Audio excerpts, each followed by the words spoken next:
recorded interview with Coach Damon Floyd, also our football panel, and our player interview this week was with one of our senior captains, quarterback Aiden McClary. But before we go, one thing you always do, weather report. The weather is beautiful here. It showered a little bit.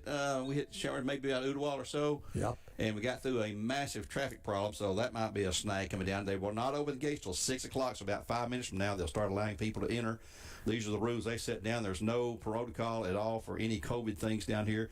But if you're listening, ladies, we've told you numerous times, you cannot bring your purse inside to the stadium. They will not allow that. That is their rules here at UTC, or at Finley. This is not UTC, it's Finley, it's a private stadium. But it's their rules, and they will send you to your car or refuse you admission, whatever you want to do. So please keep that in mind. Lock it up in your car and come on in, enjoy the game. But for right now, we're in the Food City pregame show from the Audi of Chattanooga broadcast booth. And I'd like to remind you about the Chick-fil-A. If you're hungry, man, no better place to eat to me than Chick-fil-A. Go by there, pick up your tailgating food, order your trays for the big game if you want to. Go by after it's probably too late after the game is over, but go by there anytime. They've got breakfast now there, and boy, they've got some mighty, mighty good food. They've got double lanes, and boy, do they keep them both moving and busy. If every business ran like Chick-fil-A, my goodness, be making a lot of money and everything. Now, at this time, we're going to step away for a couple of moments, and we're coming up, brought to you by Lost Margaritas on 25th Street, be the interview with this week with Coach Damon Floyd, talking about the season, talking about the turf, talking about the coaching changes, the schedule, the whole shebang there. I'll follow that with the football panel, brought to you by McIntyre & Associates. Visit them at McIntyreINS.com. And then we'll wrap that up with our weekly player interview with Mr. Aiden McClary, one of the senior captains, and he is, of course, the quarterback and number 13 for the team, and we'll see him in action here tonight on the Mix 101.3. Until then, we'll be back in just a few minutes on Mix 101.3, where games are supplied to you by Wholesale Supply Group.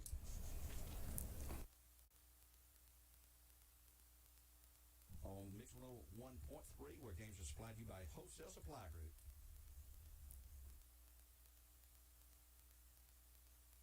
On Mix 101.3, where games are supplied to you by Wholesale Supply Group.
she'll just.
59 for Bradley, or is it Joel? Any clue on that one? Joel. Joel. 59 for Bradley, or is it Joel? Any clue on that one? Joel. Joel. 59 for Bradley, or is it Joel? Any clue on that one?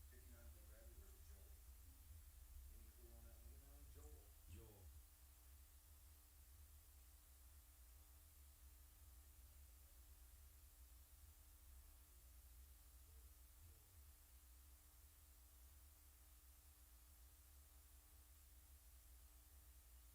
Say it again. Is it like an?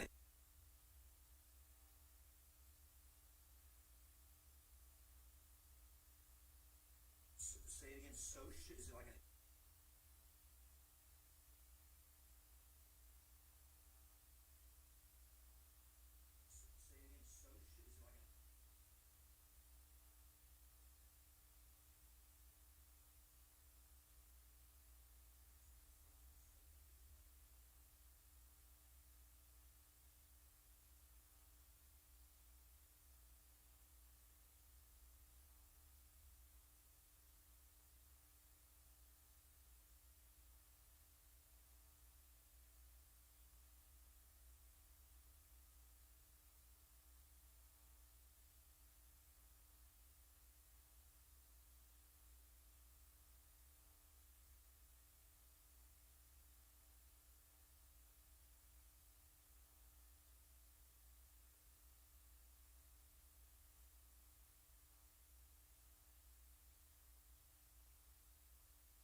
Welcome back here to our Food City portion of the pregame promo on the Buzz 101.3. My good buddy Earl Rowan is going to walk down to the press box on the other end of the to the PA on the other end of the press box and do a public tribute here to Mr. Jerry Frazier, longtime educator in Bradley County, teacher, principal, director of schools, and also on the Bradley County School Board. And his family very prominently known around Bradley Central. His son teaches at Bradley Central, Eddie. And they're going to do a tribute to him for the benefit of the Bradley folks that are here tonight live. And we'll not hear that on the radio right now because we don't have access to their PA. But we'll have Earl do that same, recap that tribute at halftime of the game here tonight between the Bears and Brainerd. We're at the Audi Chattanooga broadcast booth, and it is a beautiful place to set up here. I wish we had facilities like this at Bradley Central High School, and maybe one of these days we will have. Put down on our wish list and be a good voice, and maybe Santa will bring that for us later on. Gwen, you're still camped out down there in the shade, I notice. Yes, sir. What's the spirit like down there with the students and everyone? I see the band's coming in now. Exciting, yeah. Everybody's up. This is the beginning of the season, grouped here together in a different field, different setting. But hey, we're playing football tonight. Thank goodness. And boy, just think about 1 year ago today, we had limited capacity at Bear Stadium and everywhere. We had to wear a mask to go in. We had to have our temperature checked.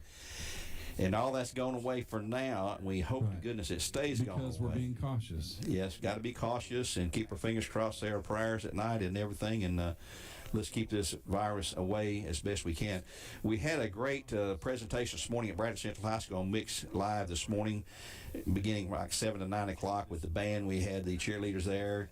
We had Patrick Spanger, our principal, there, and Turner Jackson, and giving all the facts and figures and things about tonight's game, which as we mentioned numerous times, got moved here from our home stadium because of the ongoing insulation there. And you guys, your camera position is still there for our home streaming games. Right. And you're ready to go whenever that begins at home. That will not be to our 5th game of the year because we're on the road for the next 3 weeks. That's right. But boy, what a game that's going to be. We need to have everybody out there, every single person in Bradley County. Let's just, pack that place out. And I think we can do that. I hope we can. The guys have worked hard, and they're going to earn your support there. Tonight's game, the opening game of the year, and I'll tell you a little bit about Brainerd. Stanley Jackson is their head coach now, and he sort of got the position. He actually head coach at Brainerd back in 2010, 11, and 12, and took to the playoffs in 2011. And he was still on staff there at Brainerd. He was also girls basketball coach. He was track and field coach. And he was an assistant football coach last year. And Tyrus Ward left Brainerd to go to Tyner when Wayne Turner was not back as their head coach. And Wayne ended up as a defensive coach at East Hamilton. That's where he's at now. Tyrus Ward goes to Brainerd, or to Tyner, to fill his slot. And less than a month later, he turns around and leaves there and goes to UTC down here as an assistant coach for football at UTC. So Stanley Jackson, who was on staff, was promoted to the head coach, so he got thrown in there.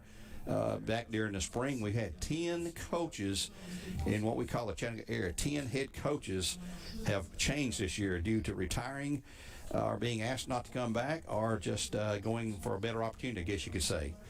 I've been checking out the officials down here on the field. The officials, I don't recognize them. I'm assuming that means they're probably Chattanooga officials, but I'm not sure. This being a Bradley County hosted game, you'd think it would be officials from the Athens Association, but I'm not sure. It doesn't really matter. We just hope to get a good call right there. Either way, right now on the field, the captains for the Bears, captains for the Panthers are both on the field, getting ready for a pregame coin toss. That'll be Aiden McCleary, along with Isaiah Arnold, Josh Helston, and Gabe Campbell, the four going out on the field for the Bears, representing the Bears, who tonight are in their new tops. These are black tops with white pants, white helmets, white shoes, and a great ability now for us from the stands to see numbers this year. We got rid of the old, and these are the old throwback jerseys. Dame was really tickled to get these.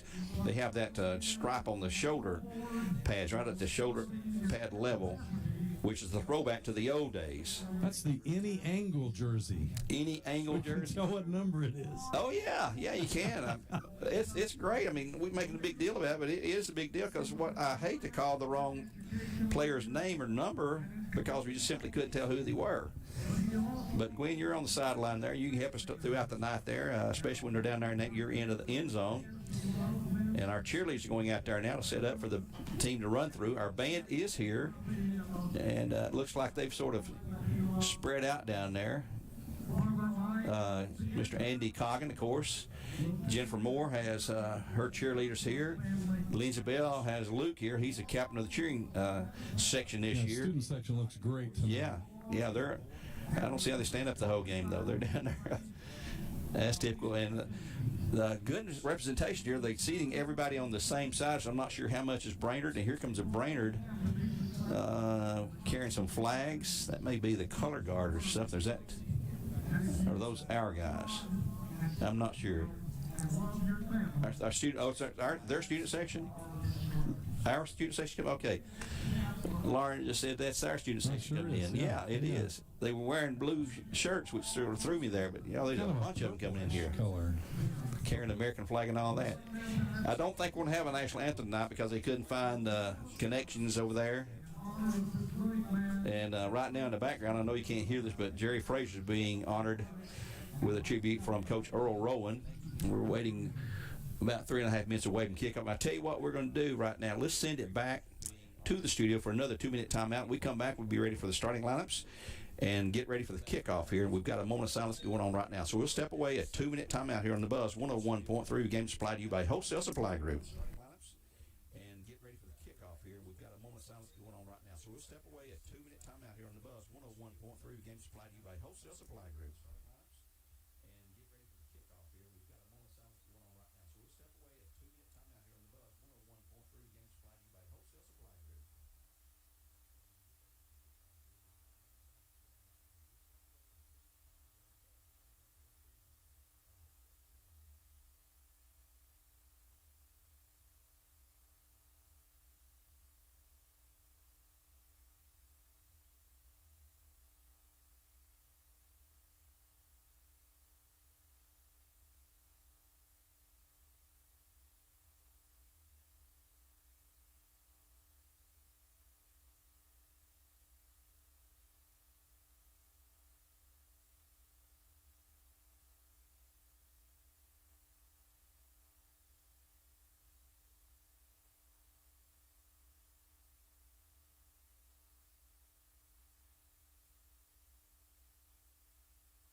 which is the home of the UTC Mocs. Not on their campus, and it's not really officially their stadium. It is a privately owned institution. Right now, we have a moment of silence.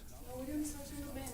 Oh, now they do have music for the Star Spangled Banner. We can't hear from here. That's why I didn't know why the crowd had stopped there. But a coin toss brought to you by Solutions Finance was won by Brainerd, and they say give us the football first.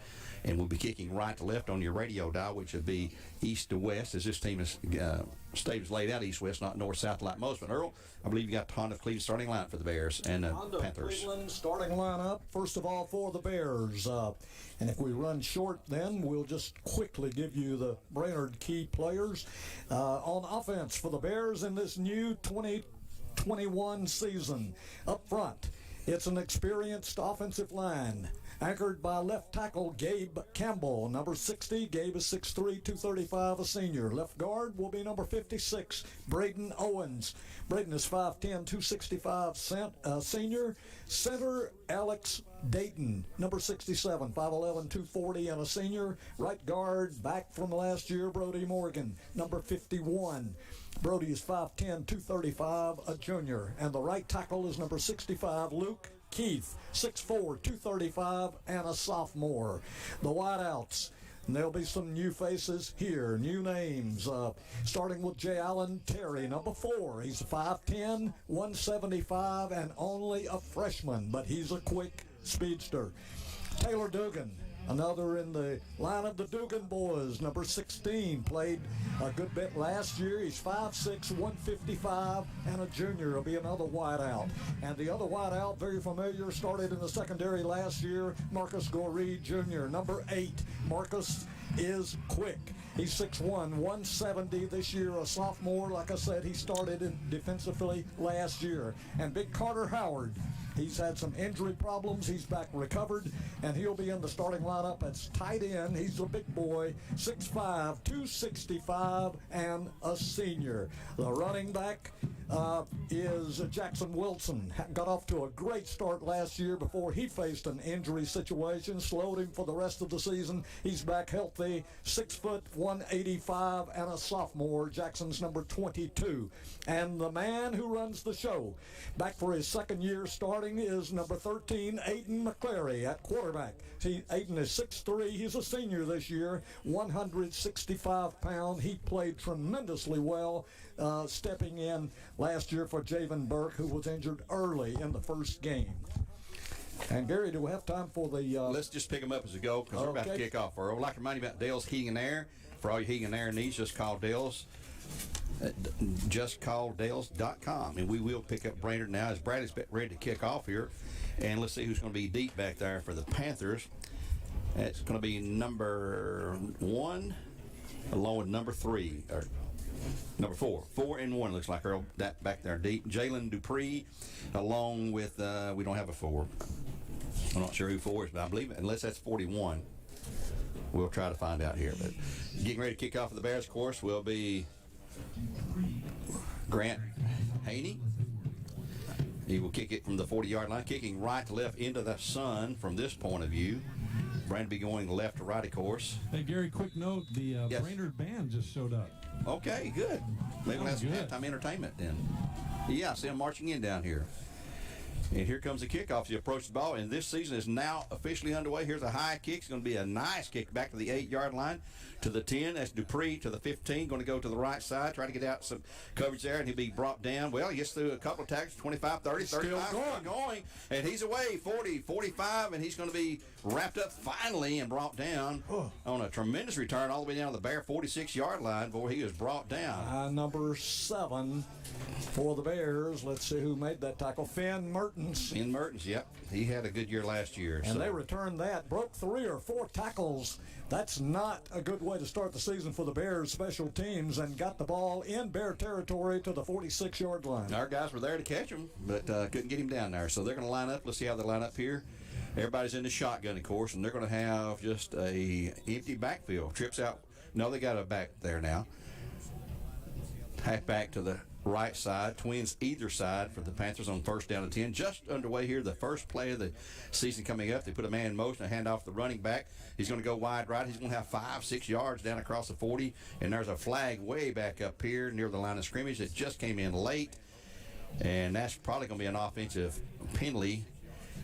And let's see, he's pointing, sort of, and we'll find out what the call is going to be. The flag's back to the 45-yard line.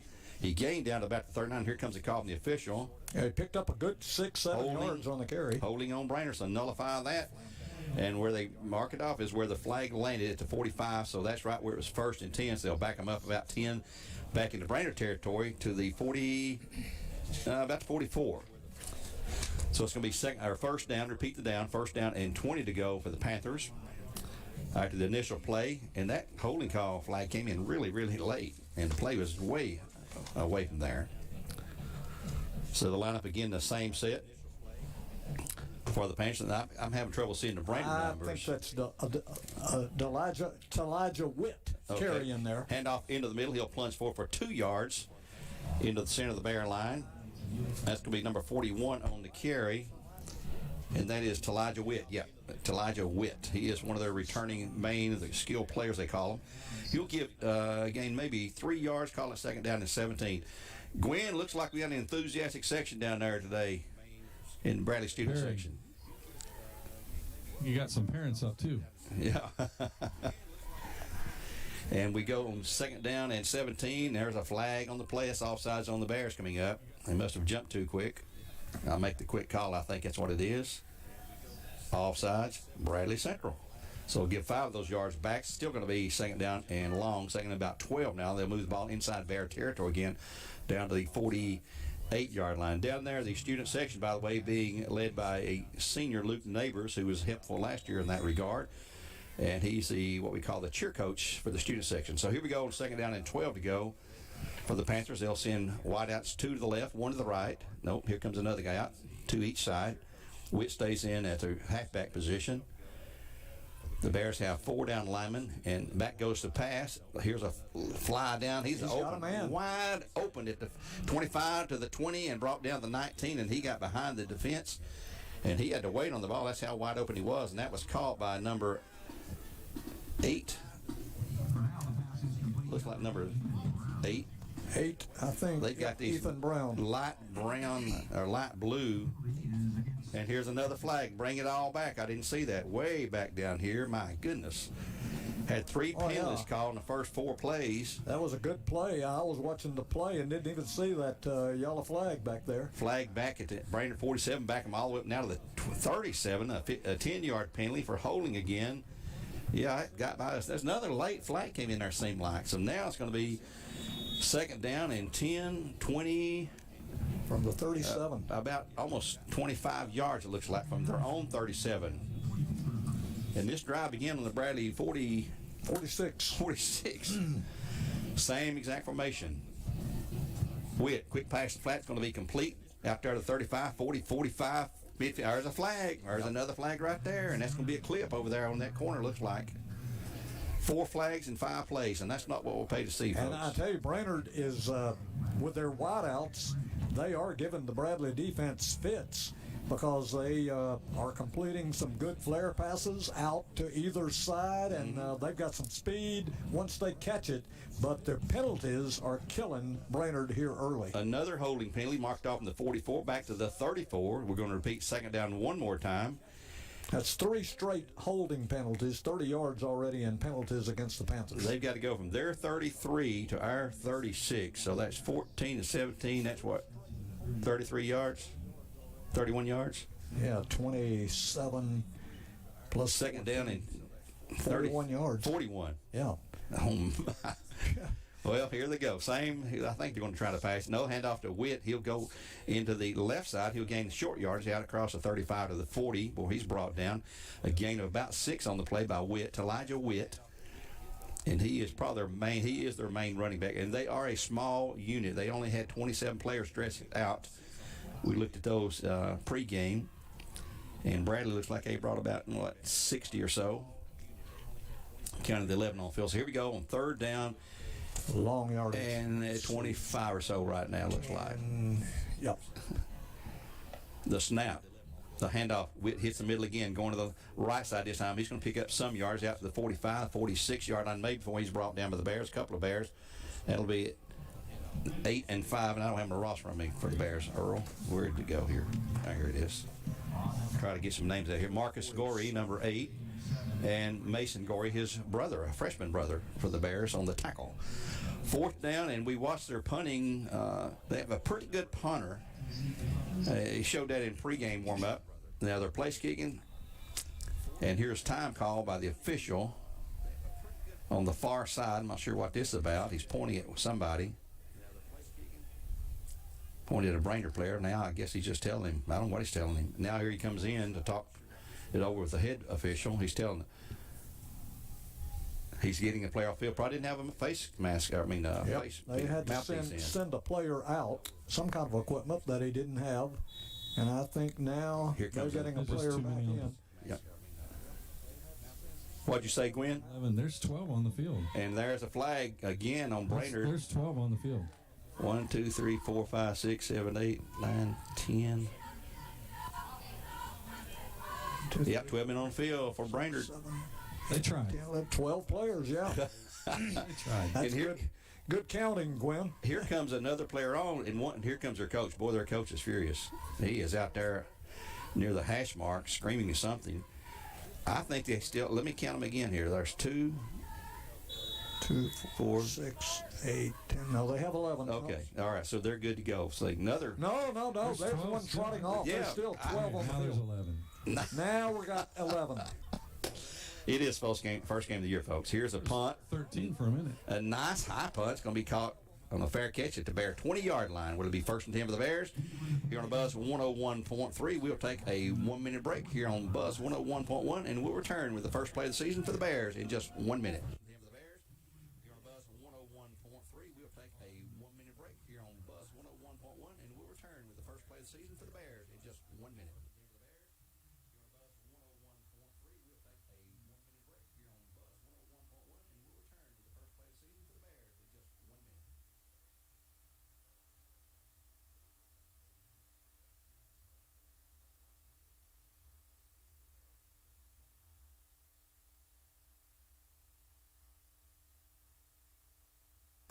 Perfect. Back live, the first play of the Bears. Handoff in the middle. Here's going to be a 5, 10-yard gain. 15 yards. Jackson Wilson, the sophomore.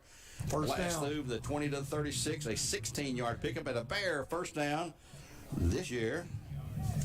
He had a big hole, and he moved right through it. That's where Jackson started the first game of the season last year. 16 yards, as you aptly described there. First down on the very first play of the game. Sophomore, he had 8 touchdowns in 2.5 games before he injured his shoulder. The snap to McClary, they're offsides. Another flag on Brainerd. My goodness. That is 1, 2, 3, 4, 5, 6 flags, I believe, here, and we are only halfway through the first quarter of play. 5-yard mark. I'll be first down and 5 to go with the Bears now at the Bear 41-yard line. Had flags on either side, both of them saw. Well, everybody saw that. He stepped into the Bradley line of scrimmage, actually. Looked like the right tackle. They'll crank the clock at 7:27 to go. No score here early in the game on the Buzz 101.3. McCleary with Jackson Wilson to his right hip. Twins out right. Man in motion. Just Carter Howard going to readjust. McCleary back, looking, going to roll. He was wide open. Pass going to be complete down, and now knocked away, incomplete. He had it momentarily, and it was knocked away. And that was intended for the big tight end, Carter Howard. So it's going to be 2nd down and 5 to go for the Bears after that mark-off against Brainerd. We actually had a play with no penalty there. Aiden had a lot of running room, but Yeah. he also spotted Carter. He was wide open, had it momentarily, and then dropped it. Carter's pretty sure-handed usually. He got hit hard there about the same time he caught it. Twins again right, single man left. McCleary hands off to Jackson Wilson, who at the middle. He's going to have the first down, and he's down to 45 on to midfield. And somebody's helmet comes off. I believe that's a Brainerd player. Wilson's helmet. And that's Wilson's helmet. And he's going to have to come out. Yep. He'll have to take the bench for one play. First and 10 for the Bears, and Cleveland Ford down to the 49-yard line. Now in Brainerd territory. Wilson will come off. 10 yards on that carry. Probably didn't have his chin strap fastened tight enough. Yeah, 10-yard gain on the play. He's got 26 yards already in 2 carries. Yeah. And the Bears now will line up again in the backfield is number 33 for the Bears. And that, of course, is Simon Mullis. We've seen his brother, Adam Mullis, great player for the Bears a few years back. The snap, hand off to Mullis. They faked me off, handed off to Mullis. He'll go down across the 45 to the 40, just inside the 45. We'll do the marking down. One official says the 44. They put him right at the 45, though. A gain of 4, second down and 6 to go after the carry by number 33, Simon Mullis, who is a sophomore. List him at 5'7", 155 for the Bears. Bradley quickly back to the line of scrimmage. Twins either side now. McClary, pretty sharp student. If you got to hear our interview in the pregame here today, got to talk to him this week. Jackson Wilson back in there. He'll shift from the left to the right hip now of McClary. Bradley had to play change at the line. Back goes McClary, looking out in the flat to Wilson. Pass is going to be complete. He's to the 45 to the 40, and on as he steps over one player down to the 36-yard line. Now 1st and 10 for the Bears. After a pickup, let's see, about 10 yards again for Jackson Wilson.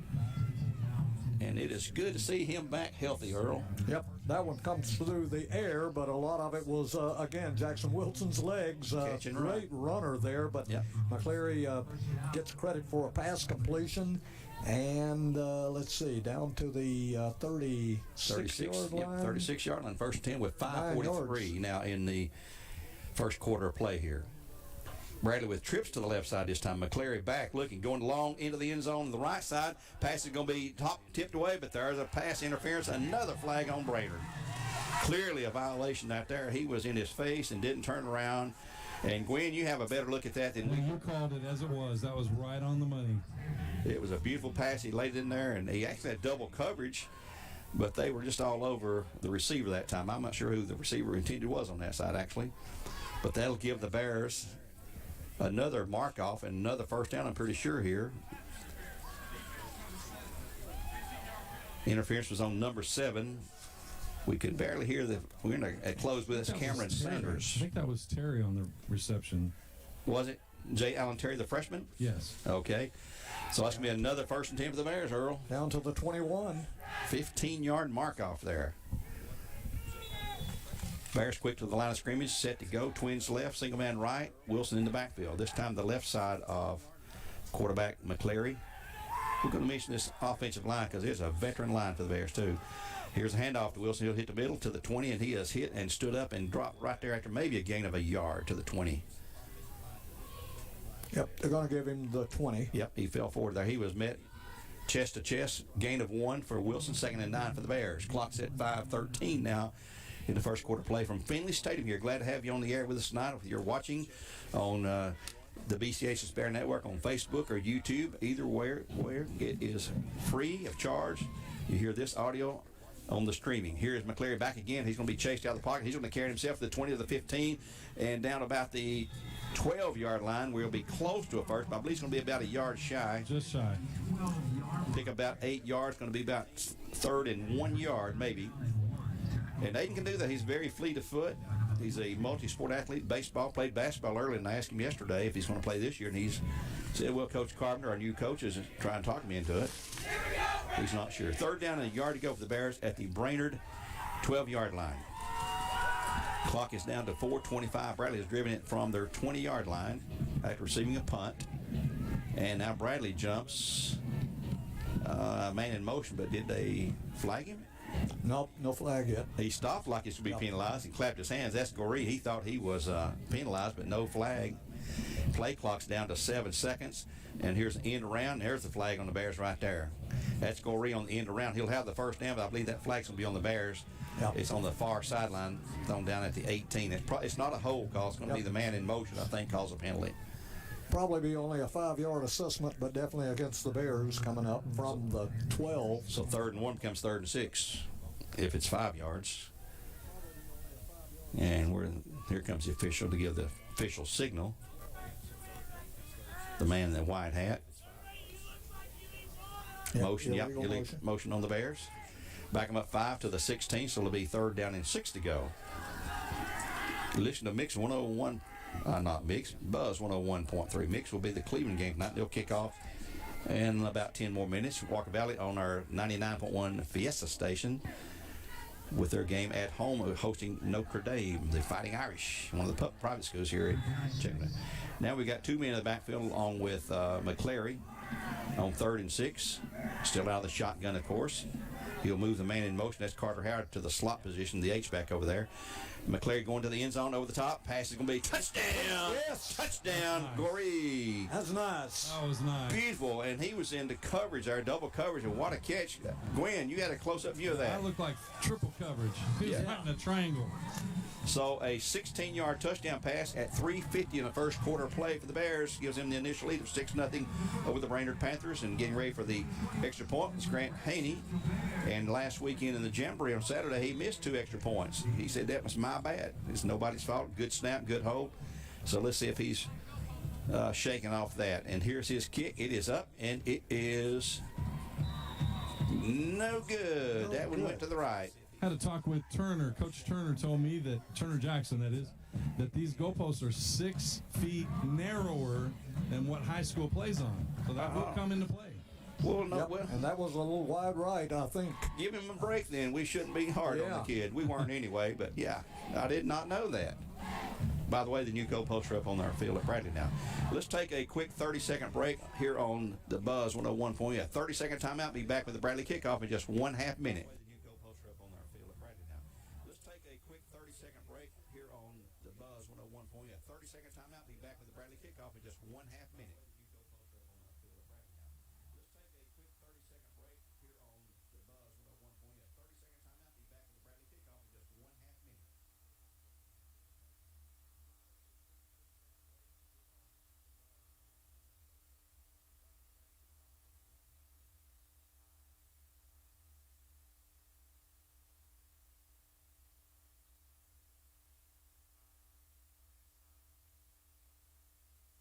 Central here, or not at Bradley Central, we're at Bradley Central's home game here at Finley Stadium. The Bears getting ready to kick off. Grant Haney, who just barely missed that goal post. I didn't realize they were, as you mentioned, narrower than the, I guess that's college regulation.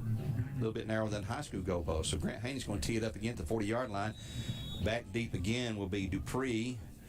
And also, at number 4, we have not got him on the roster. Here's a high kick. Dupree again on the far side again, the same exact spot to the 13, going wide right again to the 15, to the 20, 25, and he's going to be brought down this time shy of the 30 or right at the 30 where it'll be. Number 2. And there's a flag. Late flag after the tackle thrown in there. Ball's right at the 30, and let's see who this was going to be on. This will be a 15-yarder, I bet you, on someone. That was Knox Watson on that tackle. Boy, Knox is another good one. He's a junior this year. And they're talking over. Here comes the It's official going to be against signal. Brainerd. They're headed in that direction. It is going to be personal foul on Brainerd. That'll back them up 15 yards to their 15-yard line. Earl, how many penalties that make so far? 1, 2, 3, 4, 5. That's 6 against Brainerd. My 2 against the Bears. goodness gracious. 8 penalties so far, and we're still in the first quarter. Our good friend Brian Grisham, who's recovering from some illness, let's say hi to him if he's listening in. He used to call that banana pudding and have all those flags on the ground. Yeah, we're going to have a couple of pans of pudding in by the end of this game. Have a because, buffet yeah, of it. they're throwing plenty. 6-0 score. The Bears on top at 3:43 to go in the first quarter play here. You're listening or watching live. We appreciate you joining in. Boy, there's a jump. Could have caught him. There it is. The left tackle over there jumped. There's 5 yards more, so that's 7 penalties now on Brainerd in the first quarter. Yep, you can tell this is first game of the season. A lot of kinks to work out. Yep. Big left tackle over there. Just raised up a bit, but any false indication you're going to start the play is a penalty on the offense. And they are down in the almost in the shadow, which the sun's setting here. Boy, it's beautiful. Beautiful weather. It's a little warm, a little humid, but it is a gorgeous day for football here from Finley Stadium. Twins either side. Here's a snap. Handoff to Witt into the middle. He'll have almost nothing, and he is met head on, maybe a yard to the 11-yard line. And Coach Floyd's high on his defense this year. Yep. He's really beaming when he talks about that defense. He expects big things out of them. And I'm not sure which Bear made the tackle that time. It was a single-digit player, but I can get his number there. Right in the middle of the line. Anyway, second down and 14 to go after that 5-yard mark off. which is after the 15-yard mark off for Brainerd. 15 on the kickoff and 5 more on the before the first snap of this drive. 3:07 clock running here in the second quarter or first quarter of play. 6-0 Bears on top. Cleveland on the road to Red Bank. Walker Valley at home against Notre Dame tonight, all of them on our sister stations as well. The snap, quarterback's going back. He's going to be chased out of the pocket. He's going to run to the 10, to the 15, to the 20, to the 25, up to the 30, 35, still going to the 40, and finally brought down. Well, not down yet. He nearly stepped out, and he's finally shoved out of bounds at the Bear 49 as he got broken in there, and Rodney Williams chased him down from his position as a linebacker. The Bears are not, they're bending and not giving up points, but boy, they're missing a lot of tackles. It's missed tackles on the Bears so far here in the first quarter, and just a host of penalties against the Brainerd Panthers. 40-yard gain that time from the 11 to the 49 for the Panthers, so they're now in good field position with 2:41 to go. Clock is stopped, the out-of-bounds play. And the Bear middle opened up defensively there, and they're quick, fleet of foot. The snap, back, pass out in the flat is going to be complete. He's to the 45 to the 40. He's got outside containment, 35, 30. He's gone. It's going to be a touchdown for Brainerd. It looks like, no, we're going to pull him down, chase down at the last second about the 10-yard line by the Bears, and that's going to be on the tackle. 7, I think. Finn Mertens. Finn Mertens on the tackle, looks like, for the Bears. It'll be a first and, is it goal? Yep, it's right on the 10. It'll be first and goal for the Panthers at the Bear 10-yard line. First and goal. So that was Chris Giles. Chris Giles who made that catch. Okay, Giles on the catch. And that's from Ferguson, the quarterback, number 13. They've got the spread offense going out of the shotgun again. Brady with 3 down linemen. The snap, the handoff to Elijah Wood. He'll go down to the 5 and brought down at the 4 maybe. A gain of 6, second and goal from the 4. Let's see, they're going to back him up to near the 5. Let's call it second and goal from the 5-yard line. Elijah is a workhorse at this point for Brainerd. We mentioned with the heat the way it is and a small squad of 27 players, it may be a factor later on. Handoff again to Wood. He'll hit the middle hard, and he'll go down inside. Is he in? He's right just shy by at the 1. A yard. It'll be third and go from the 1-yard line as they are manhandling Brady's line right now. And he is a load to bring down. Don't have his weight, but he is probably a 220-pound or something like that, looks like. Third and go. We're ready to go here. Clock's at 1:40 in the period. They're looking at the sidelines. Change of play. Coach Stanley Jackson signaling something different. They'll switch now to Elijah Wood to the left side. And they'll hand it to him again. And he's going to go easily into the end zone for a touchdown. Brainerd. 6-6 our score now at 1:24 to go. A 1-yard run by Elijah Wood. And now Brainerd will attempt the PAT to take the lead with 1:24 and first quarter of play.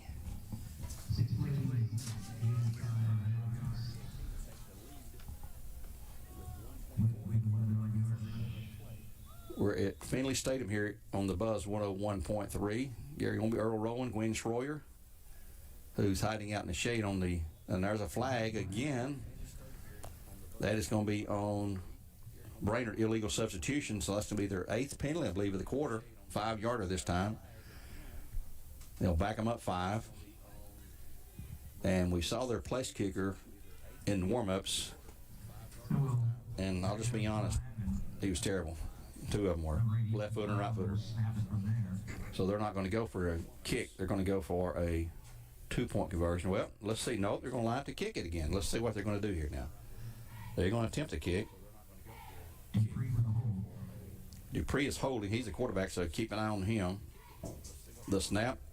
The kick is blocked. Blocked, yeah. So we're still tied at 6. So at 1:24 to go, we'll take a timeout here on the Buzz 101.3. A timeout. 6-6 our score. The Bears and Panthers back in 1 minute with the kickoff.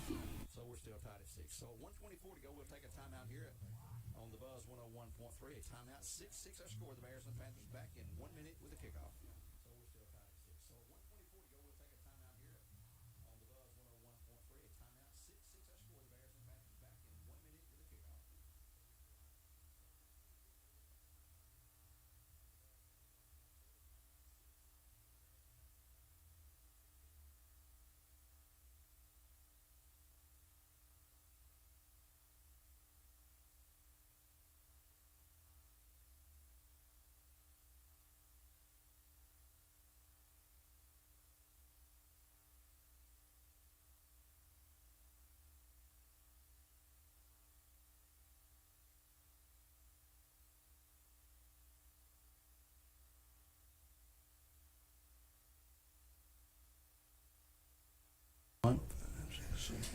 Back here at Finley Stadium in Chattanooga, a 6-6 score with 1:24 in the period. Brainerd getting ready to kick off after that score. Let's see how many men they have on the field this time. 2, 4, 6. Well, one in, one out. No, let's see. 2, 4, 6, 8, 10. They got 11. Back deep for the Bears, Jay Allen Terry, a freshman. Marcus Gurry and Finn Mertens, the short men for the Bears. And I don't think the guy can kick the ball that far, boys. I would come up. Bears may have not seen pregame practice. And they'll tee it up here. Let's see if we can get a number for the fellow who's going to kick it. Yep, number 41. That's going to be to Elijah Wyatt. So, Witt, sorry, he is probably Mr. Do-It-All. Witt approached the kickoff, and here's his kick. It is a pretty good kick, actually. Kicked over and going to roll out of bounds. There's another penalty on Brainerd. That'll be their 9th penalty of the first quarter. That was smart. It was bouncing from the 10, 12-yard line on in, and I think Mertens was back, and he just watched it bounce out of bounds about the 2-yard line. You have the option of making them kick again or bring it to the 35. The Bears will take it at the 35, which is what most teams always do in high school. So it'll be a 1st and 10 for the Bears at their own 35 at a 6-6 game with still a minute 24 to go in this first quarter play. Been a long quarter because of all the penalties. We've had 10 penalties called, 8 on Brainerd, 2 on the Bears, if I remember correctly. Yep, 8 and 2. Bears will come out. Big Carter Howard at tight end. Jackson Wilson at nope, Wilson is not running back. Looks like it's going to be for the Bears. Wilson is on the bench. Marion Taylor, a freshman, another freshman, number 21 for the Bears. And he'll have his first carry as a Bear. He'll hit the middle, and he'll have a yard or so, and he's pushed back after he crossed the 35 for a 1-yard pickup, 2nd down and 9. Getting very chippy out there, looks like right now. 2nd and 9 for the Bears after the 1-yard carry. Here comes Carter Howard was wearing somebody out. boy, he could do it. And now we're going to have a different running back step in there. Looks like Keandra Butts, 23. I'm reading that right. It's 33. We'll get his name here in a minute. There's a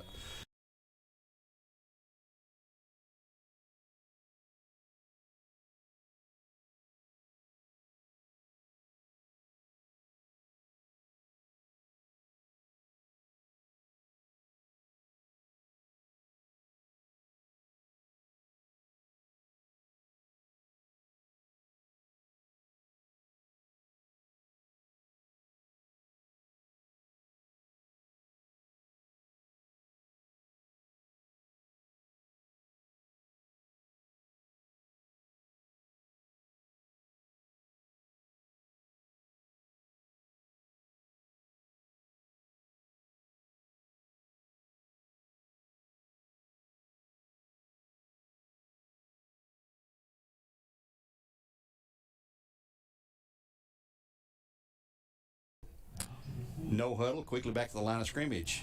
That's a 46, Gary. No, 40, yeah. We're 40, going yeah, I'm going 5-yard gain. Earl's first game of the year, remember that. Yeah. You know, and I'm old and decrepit. So.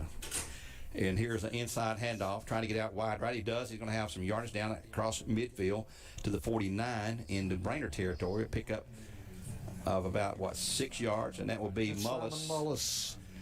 And he'll have for Simon Mullis, for the Bears, number 33, and just a sophomore. Boy, we are young. 2 main running backs are both sophomores. McCleary looks at the sidelines. They're going to change it. Yeah, Wilson's sitting on the bench down here. I'm not sure if he got injured or what, but he's got his helmet off. And there's a timeout call by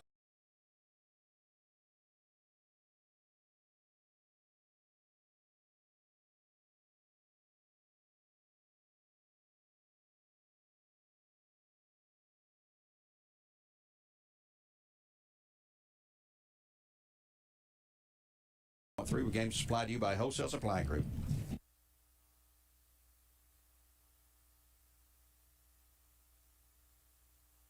Three games supplied to you by Wholesale Supply Group.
end zone, but let's see what the flag is. Bates, so there's a flag, and it's against Brainerd.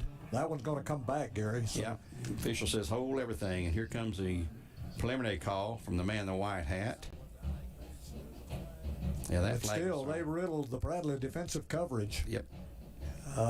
Illegal procedure. And that was called before the pass was completed. Yes, way early. Back at the, so mark it back from the 39, called by the side judge from 39 back to the 34. So it'll be repeated third down, but it'll be third down and 12 to go now with 6:40 and a half, 12-6 Bears on top. It's been a typical first game of the year in a lot of ways. And Gwen, you can't make you can put lipstick on a pig, it's still a pig, right, as they say? It's not been pretty. So mark off the 5 yards. Back to the 34. Yep. And repeat third down here. And that's what, 10, 11 penalties on Brainerd? Well, I have to count each time. Let's see, 1, 2, 3, 4, 5, 6, 7, 8, 9, 10 penalties. 10 penalties and 2 on the Bears, I believe. 3. 3 on the Bears. Yeah, That's 13 total. Penalties. Set to go with the next play here for Brainerd. They took a long time in the huddle this time. Whitney Dupree in the backfield. Twins either side. And the quarterback's looking right into that setting sun right now.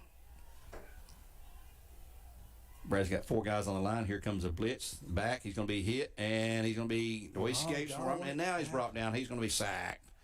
Back at the 31-yard line. Loss about 3 more. 11. That would be Blake Johnson. Blake Johnson transferred from Udawale. Senior came in this year, the Bear program. So it's going to be third or fourth, and a good 15 to go now for a first down. And we said they have a pretty good punter, and that's Elijah Witt. And let's see what they're going to do here with 6:09 and clock is running. Witt will punt again. Brad will have back deep is Taylor Dugan. I don't know if he can punt it that far. Brainerd's shifting guys in and out. Yeah, he's standing at the 29. A lot of confusion on the Brainerd sideline right now. Now, I think they got 11 guys in there. No, they don't. They don't have 11 guys in there, folks. Look at that. They got 4, 5, 6, 7, 8, 9, 10. They're guys short right now. 7, 8. And they've got to call timeout, and we'll take one here on behalf of Taziki's on the Buzz 101.3. Well, they got a penalty. Wait a minute. We're not going to take the break yet. They got a 5-yard penalty before they got the timeout call. So back them up 5 more yards. Another penalty, and it's going to be 4th and 20. They'll stay in punt formation. Taylor Dugan moves up now to the 35, the deep man for the Bears. Bears need to get a return off here. Here comes the kick. It's a low line drive. It's going to hit and bounce and roll and kick, and no return at all going to be possible. It'll die at the 37-yard line of Bear territory at 5:20 to go in the first half of play. Timeout on the field. We'll be back in 30 seconds. That's 30 seconds on the Bear Network here on the Buzz 101.3. Back in 1/2 minute.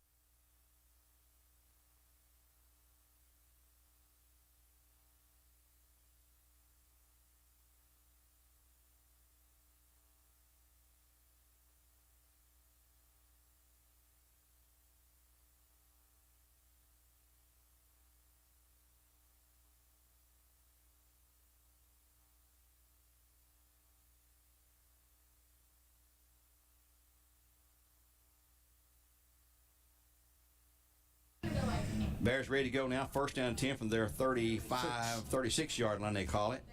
McCleary, Mullins in the backfield. Jackson Wilson still on the bench, sitting down there with his helmet off. Obviously some kind of injury. Maybe it's nothing major. McCleary back, passing flat. It's going to be complete to Taylor Dugan. He's going to have a good run, first down. And still going. 50-yard line and into Brainerd territory to the 49-yard line. Nice run by Taylor Dugan. 15 yards. A junior for the Bears, 5'6", 155-pounder. Be a 1st and 10 for the Bears in Cleveland forward. Bears line up quickly, no huddle.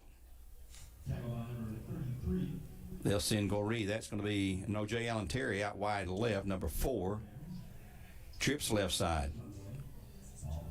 Carter Howard out there in the mix. Also Marcus Goree. McCleary back looking. Going to go long on the right side. Down the field is Dugan. He is going to be overthrown incomplete for 2nd down and 10 to go. Taylor Dugan had his man beat that time. The pass was a little bit too strong-armed that time by McCleary.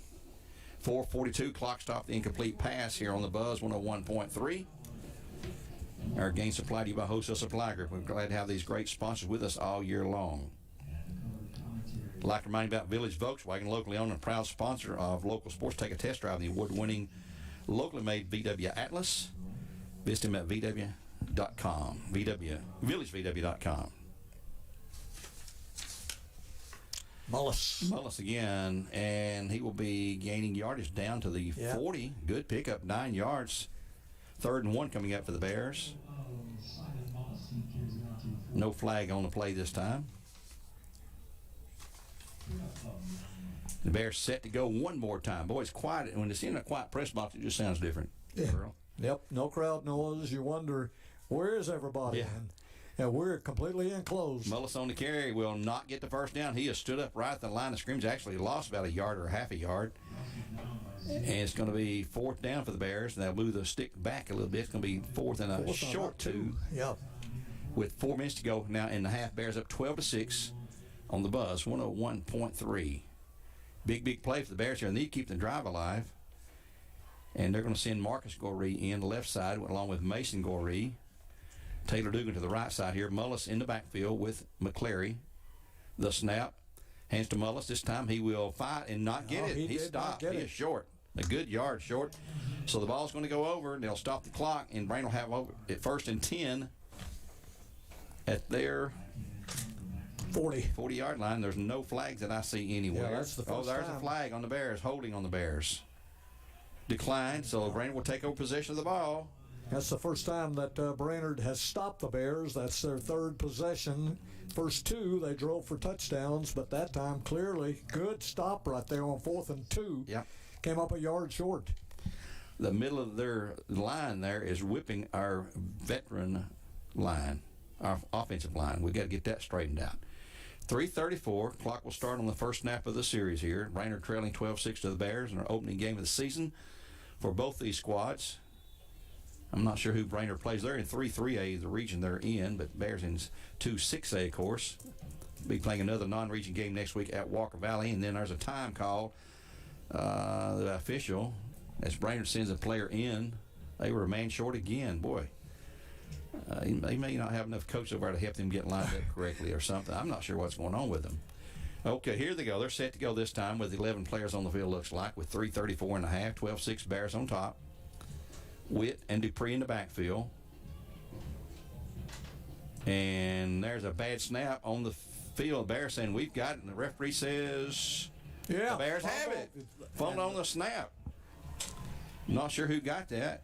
But the Bears have recovered. Probably Nadavian Roberts there in the middle there. At the 38-yard line. So here we need to take advantage. 3:29 left in the half, Gary, at the 38. And the Bears come up with a big fumble. And it looks like the nose down. Nadavian Richards got the recovery. The Bears at the 38-yard line where it'll be 1st and 10 with 3:29 to go. And the Bears have not, have we called a timeout, Earl? I can't recall. No, I don't think so. Brainerd's called a couple. Here come the Bears quickly back out. Bears up 12-6. Yeah, Bradley has 3 timeouts left according to the scoreboard, and it says Brainerd has 2, but I think they've called 2. But it could have been an official timeout for one of those. McClary and Mullis in the backfield. And now they're going to stop the clock again or stop the play. One of the back judges is going to stop it. Timeout, Brainerd. Brainerd's going to call a time, so that will be at least their 2nd timeout, and we'll take one with them here on behalf of Tzatziki's at 3:29 to go in the half. Back in 1 minute on the Buzz 101.3.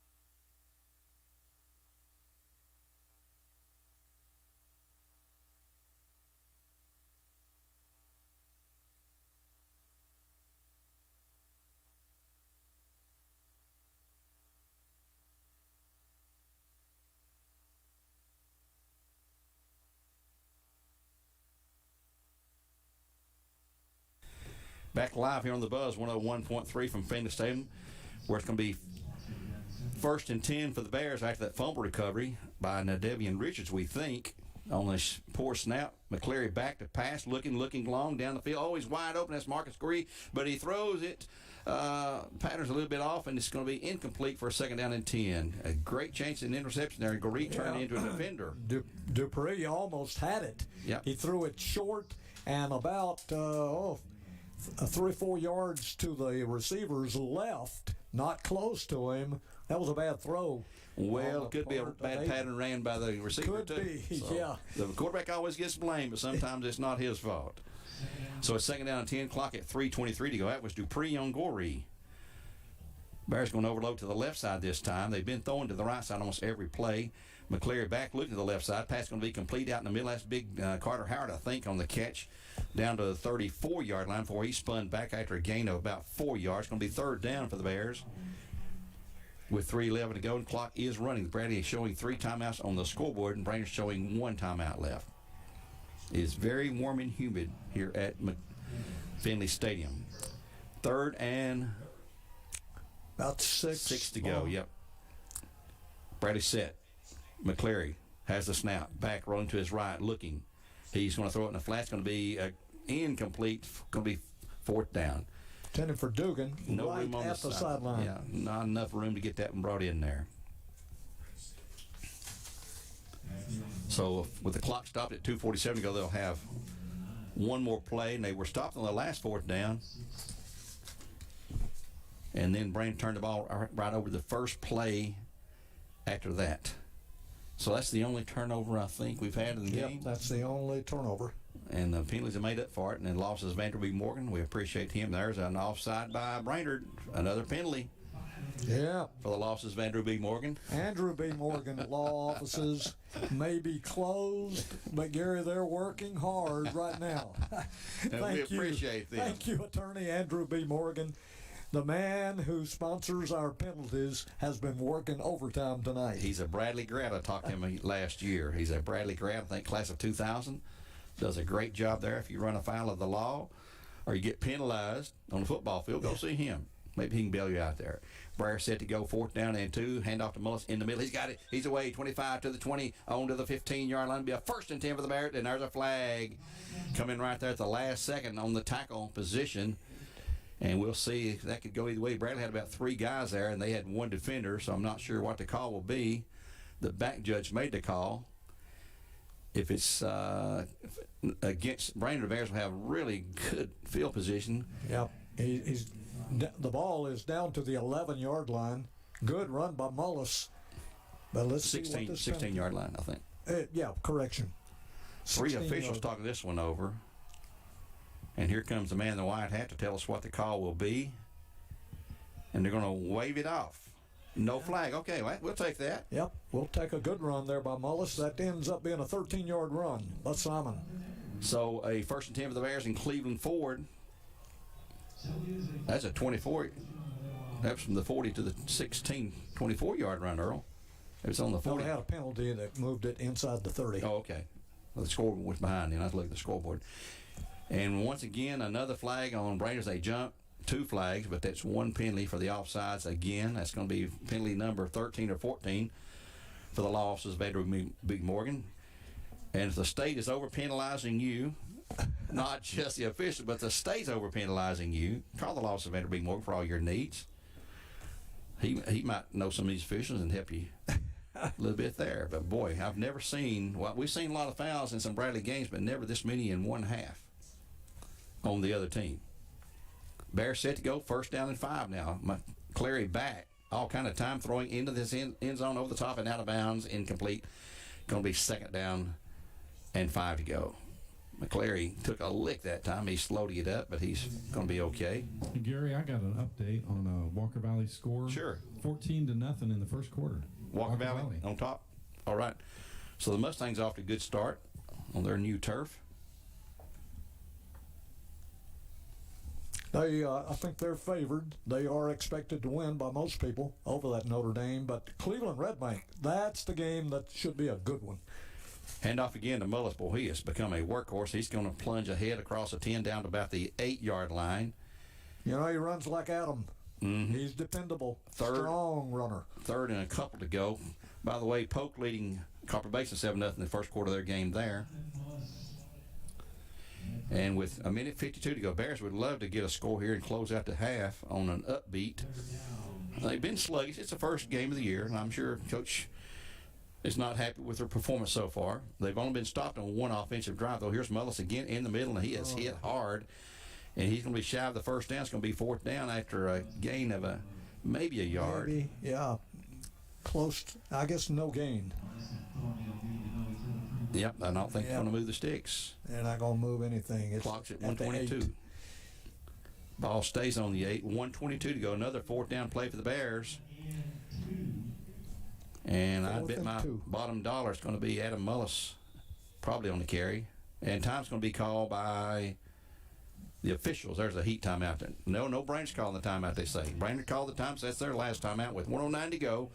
And on behalf of Tzatziki's, we'll take a timeout with them here on the Buzz 101.3 and return in 1 minute.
Back for the Bears, 4th down 2 at the Brainerd 8-yard line. The snap handoff to Mullis. He'll hit the middle, and I think, well, I don't know. This depends on the spot this time. And he's short. Motion. He's short.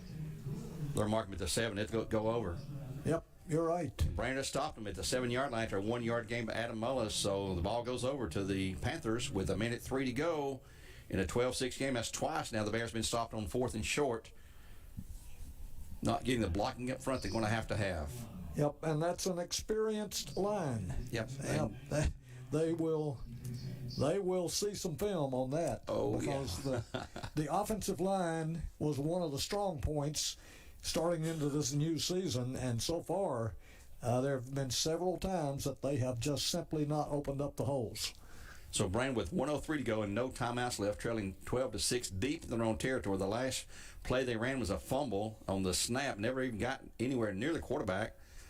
It's almost like the center fumbled the ball himself. They're going to go into they're going to stay in the same shotgun formation. Dupree and Witt. And here is a sneaky snap. I don't even know who got the ball that time. Looked like it went to an up back there. Number 6. And it's going to be time call by the Bears. So the Bears are thinking, hey, we can get... let's hold them and get the ball back. Make them try to punt it. So a gain of, 3 on the play. Going to be second down and a long 7, nearly 8 to go for the Panthers as the Bears call a timeout. And we'll keep it here this time. You're listening to coverage here on the Buzz 101.3, and let's see if we can find some other scores here for you. We're trying to do a multimedia thing tonight. Get scores. Walker Valley up 20-0 now over Notre Dame in that game being played at Walker Valley. Nothing on Cleveland Red Bank? We'll see. Copper Basin leading Polk 7-0. McMinn County leading McMinn Central 6-0. Cleveland leading Red Bank 7-0. Meigs over Sweetwater 14-0. Ray County trailing Alcoa at Alcoa 14-6. And I believe that's got you up to date on the scores of we're covering tonight in our new media coverage. Walker Valley 20-0 now in their first game on the new turf at Walker Valley High School tonight. Cleveland on the road to Red Bank. That's on our sister station, Mix 104.1. Walker Valley on our other sister station, 99.1 Fiesta, with Andy Morris doing the play-by-play there. Brainerd back to the field now with 57 seconds to go in the half. Bradley had called that timeout. Bradley has 2 timeouts left, so they can stop the clock again. And you know Brainerd's not going to throw it, I don't think, from down here because that would stop the clock if it's incomplete. As Woody Hayes, you say, you throw the ball, 3 things can happen to him are bad. Incompletion, interception. A lot of these young folks don't know who Woody Hayes is. Here's Dupree back to pass, going to roll out. He's going to be hit and brought down from let's behind. call a timeout right quick. And there's a timeout and no gain on the play. I don't believe at all. It's going to be 3rd down and still 7 to go. 49 seconds to go. Panthers. Bears do have one more timeout to stop the clock. We may get our hands on the football with 35 seconds to go in the half. Well, if it's a quick play, they could do that pretty easily and be able to get the ball back, have a shot. Alcoa now leading Ray County 34-7. I wouldn't want to open with Alcoa, but who does? That's in the second quarter. Thank you, Coach German. 34-7 Alcoa all over Ray County.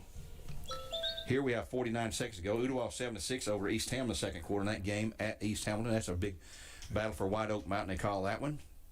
Here we're 12-6. The Bears leading Brainerd. Brainerd with the ball. 3rd and 7 to go at their 10-yard line, looks like. Bears will become road warriors for the next 3 weeks before being at home against Hardin Valley in the first home game of the season. And that, of course, will be on the new turf. That's going to be spectacular when it's finished. They're working on it daily. I believe they're going to start working with it even some nighttime late next week. 49 seconds remaining. Brainerd back on the field now after that timeout call. Referees let them have a little extra on the timeouts due to the heat here, I think. Brainerd set to go. Dupree in the backfield with Elijah Witt. Trips out right side. Handoff to Witt. He'll hit the middle, and he will be hit and thrown for a loss. And Brainerd will probably spend their final timeout. And there's a time call by the Bears. Their final of the half with 42 to go. So and Bears have a lot of time. Yeah. 4th down. And they're going to have to be kicking, Gary, out of their own end zone. Yep. And kicking game is not their forte, to be honest about it. Bears will come to the sideline. They lost a couple on that last play. Yeah, it's 4th and nearly 10. At the 8. Witt on the carry that time again. He's been the workhorse for Brainerd tonight. And they expected that coming in. As the Bears are over the sideline. Both just inside the boundaries, which they're allowed to do in high school. I don't know if we have a halftime show. Looks like the Bradley band's still in the stands, so they'll not be playing from the field. Brainerd has their band here as well, and they're staying in the stands, so they'll not be playing from the field. Pretty good crowd here tonight. Oh, yeah. Yep. Didn't know in the threat of weather earlier today, seemed like it might impact the crowd, but apparently it didn't. The Bears return to the field with 42 seconds to go. Here comes Brainerd back out.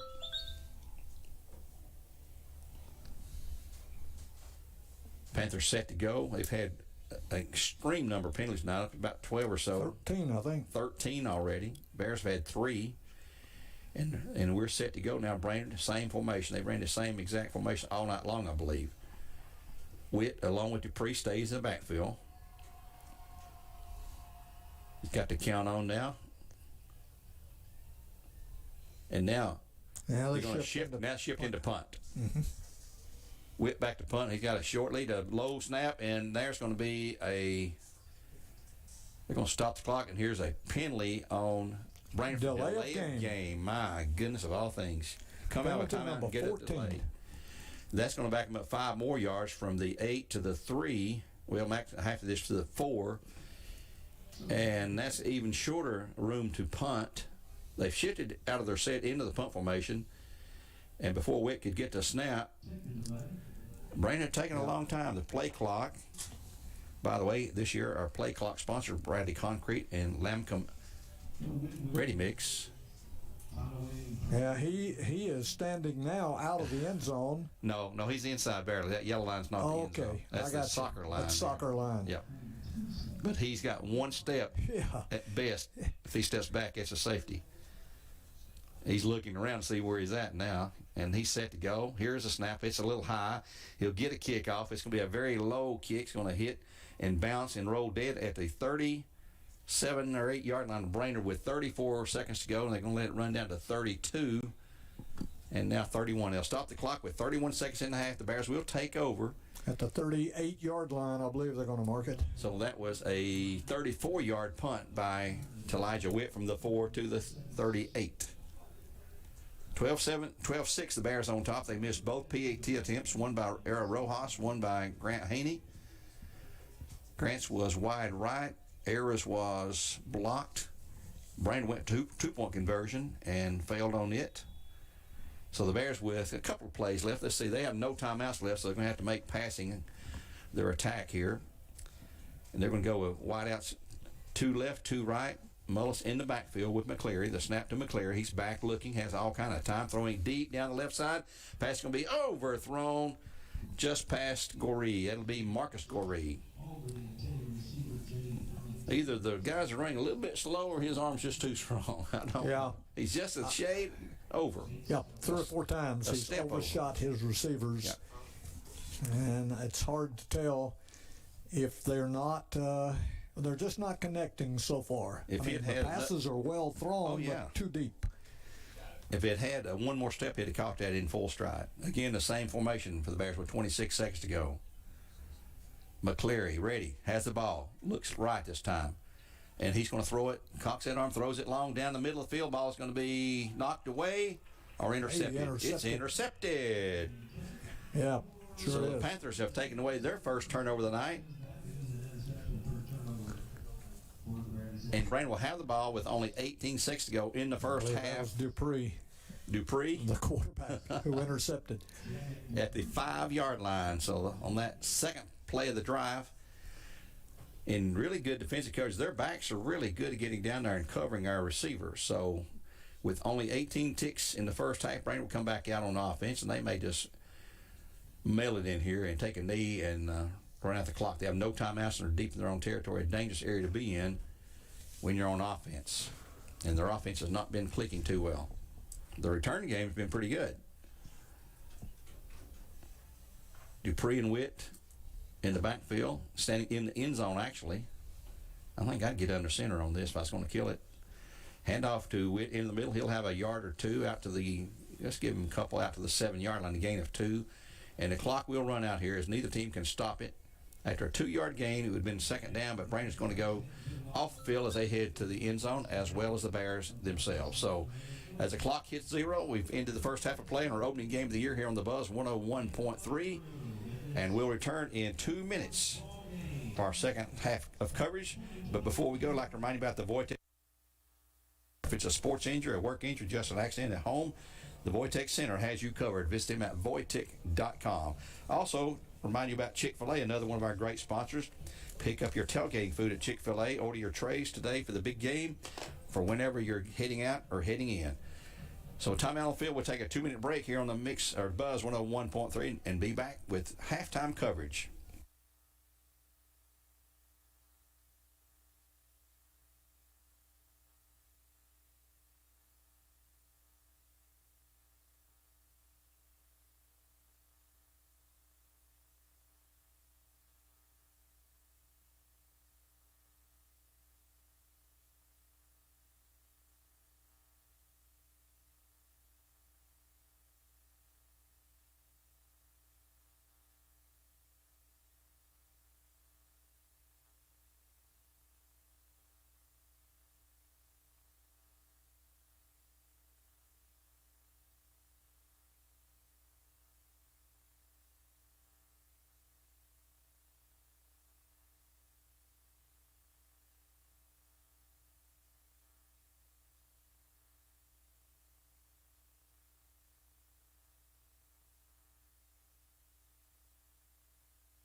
We're back live here from high atop Finley Stadium in Chattanooga, Tennessee, where the Bears lead at half, 12-6 over the Brainerd Panthers.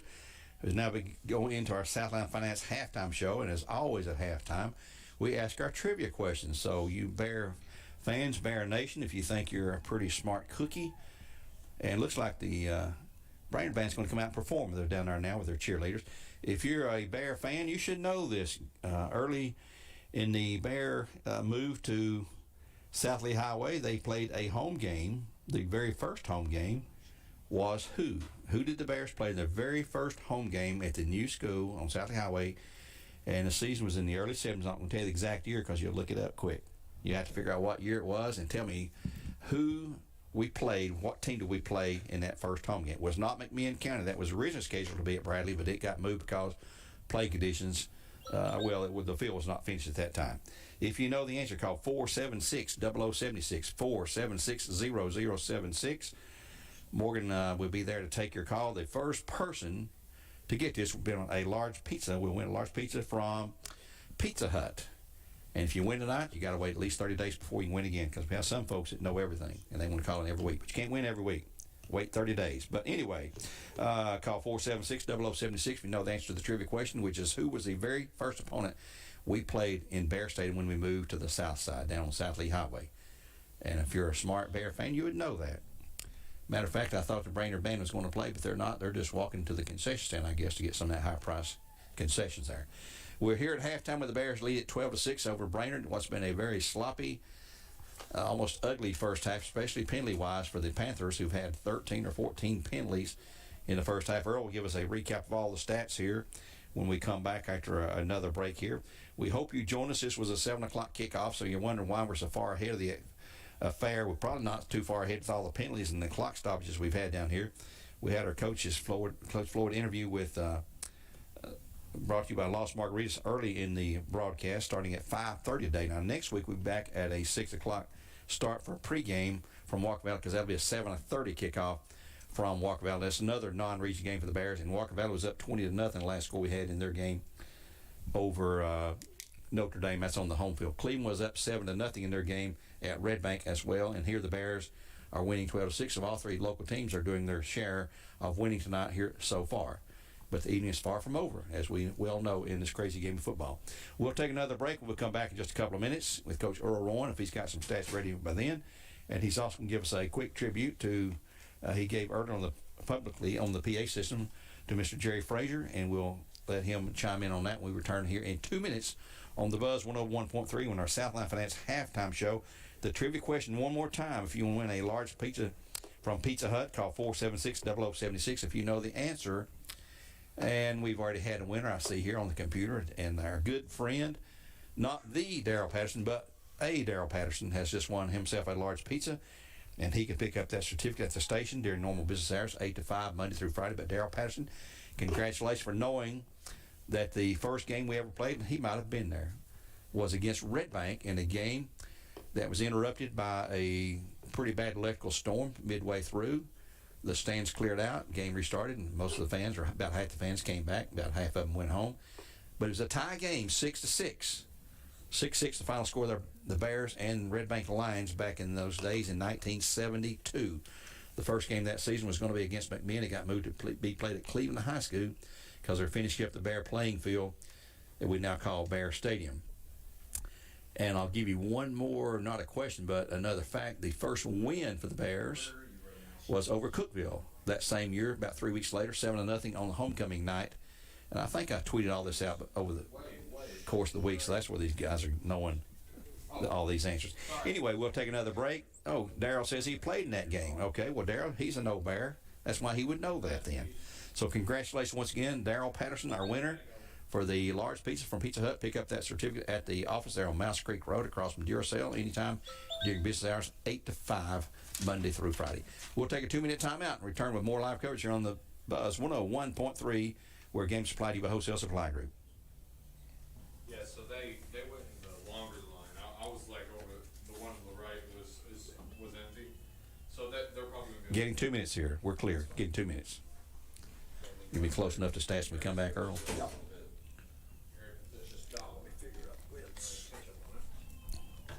I think I picked up most of the. I got to get hit.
Back at Finley Stadium, where it is halftime, the Bears up 12-6 over the Brainerd Panthers. I'd like to remind you, we're in the Southland Finance halftime show.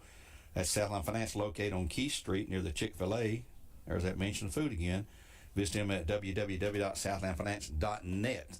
The trivia winner for tonight's trivia question was Darrell Patterson, who played in the game in 1972, so he knows exactly what that game was when it was played. It was against Red Bank, the first game ever played at Bear Stadium that we have today, and it was a 6-6 tie after a rain stoppage due to a electrical storm there. I'd like to remind you about Dale's Heating and Air. For all your heating and air needs, just call Dale's, and that is his website, justcalldales, DALES.com. Earl, you are on now, so if you've got some stats for us, tell us what you've got unofficially in the first half. All right, Gary, in the first half here, as the Bears are hanging on to a 12-6 lead, no extra points at all. This is the way the stats looked in the first downs department. The Bears had 10, and Brainerd came up with 3. In the rushing department, the Bears 19 rush attempts for a total of 103 yards.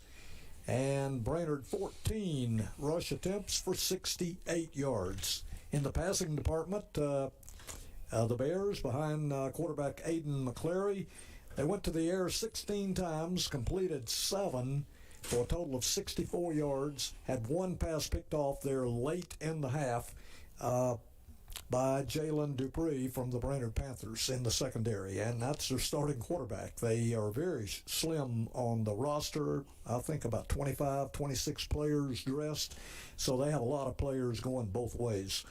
So far for Dupree and the Brainerd Panthers, 2 for 2 through the air, a total of 42 yards. They have had no passes picked off so far. No fumbles in the part of the Bears. 1 fumble by Brainerd, and we think that Davian Richards recovered that one for the Bears, but the Bears did come up with a fumble recovery, and Richards gets credit for that. So far, the Bears have not attempted a single punt. The punting game for the Panthers has been very consistent, not bad. 3 punts for an average of 35 yards. They've had punts of 33, 38, and 34. Just 3 penalties against the Bears. All were 5-yard mark-offs for a total of 15 yards. A total of 14 penalties, as you've heard Gary describe throughout the first half. 14 penalties marked off against the Brainerd Panthers for already a total of 104 yards. And they've been a mixture. They started off with 3 straight holding penalties early in the first quarter, 10-yard mark-offs. And then they had, I think, 2 big 15-yard penalties, and the others have been 5-yard mark-offs. So 104 yards, not a good way to start the season. A lot of jumping around. They've been a multiplicity of reasons for their penalties. A couple of times having too many men on the field. 1 delay of game. It's just almost every imaginable way that you can get a penalty. Holding, illegal formation, motion. They have found a way to be penalized tonight. Individually, the 2 workhorses, if you've listened to Gary's broadcast in the first half, Simon Mullis came on replacing a slightly injured. We've been watching him. Jackson Wilson was hurt midway the first quarter, or late in the first quarter, and he's been favoring, I think it's his knee, maybe his left knee, but he's been sitting on the bench. He's been stretching. He's been working it out. And even a half hour or so later after he came out, he's been jogging on the sideline. So I would not guess whether he'll come back or not. But Simon Mullis came in and became the workhorse. Simon has carried 14 times, 12 of those in the second quarter alone, and he's picked up here at halftime 67 yards. So good running on the part of Simon Mullis. That's Adam's little brother, if you remember, one of our strong running backs from 4 or 5 years ago, Adam Mullis. Simon's picking up right where he left off. And Elijah Witt is the workhorse for the Brainerd Panthers. Witt has carried 10 times for a total of 68 yards. So Mullis and Witt are right neck and neck on total yardage here at halftime. If you joined us late on the scoring, which is right now the Bears' way on the scoreboard, 12-6, the Bears leading the Panthers. The Bears were on the scoreboard first in the midway, 3:50 in the first quarter. They kept an 80-yard drive in 10 plays, and Aiden McCleary hooked up with Marcus Goree. Marcus Goree Jr., 17 yards for the touchdown. The kick was no good, ruled wide right, and that left the Bears on top 6-0. Brainerd would come right back in the next 2.5 minutes just before the end of the first quarter at the 1:24 mark. They would take it 90 yards in 7 plays, with Witt taking it in the final yard on that long drive. And on their PAT, the kick was blocked, and we ended the first quarter 6-6. In the second quarter, the Bears, midway the quarter, would find pay dirt again as Simon Mullis would take it in from 12 yards out at the 8:36 mark. They went for a 2-point conversion and converted it. A pass from Aiden McCleary to Taylor Dugan was good, only to be nullified by a penalty.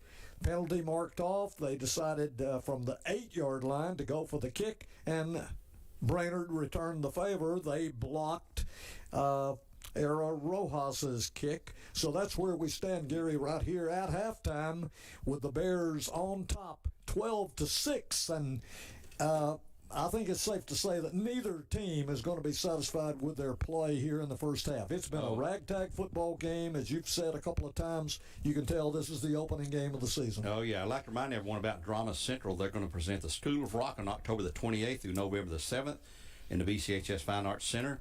Stay tuned and follow Drama Central on Twitter at BC Drama Central for all the information in regard to that. That's the School of Rock, October 28th through November 7th in the Fine Arts Center. And if you've not seen those guys and girls and those performances, man, you're missing out on a great show. We'll take another time out here. We're nearing the end of the South Finance halftime show. The Bears up 12-6, as we said here on the Buzz 101.3. And we're returning in 2 minutes with more live coverage for you here as we get ready for the third quarter of play. Back in 2.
We're back in halftime here as we wrap up the final minutes or two of the Southland Finance halftime show. Brainerd and the Bears are both back out on the field. And as Earl said, the stats prove, and Gwen, you were down there, you saw the opening half down there. It was pretty ugly, but it's typical, I guess, first half or first Start quarter. of the season. First game outside of our own, comfort zone. Yeah. And I think it has a lot to do with it. And the field goal margin is quite a squeeze if you're trying to kick that extra point. I mean, it's noticeable more down on the field than I think maybe even up here. But, a few of those things. On our Elders Ace Hardware scoreboard tonight, we've got Cleveland up 10-0 over Red Bank in the second quarter of that game. Walkerville up 27-0 their game at home over Notre Dame. They're in the second quarter of that.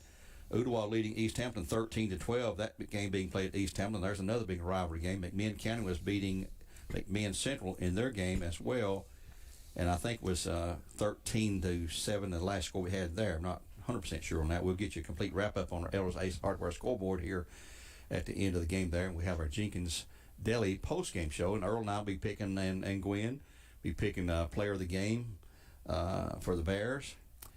And we'll also be picking I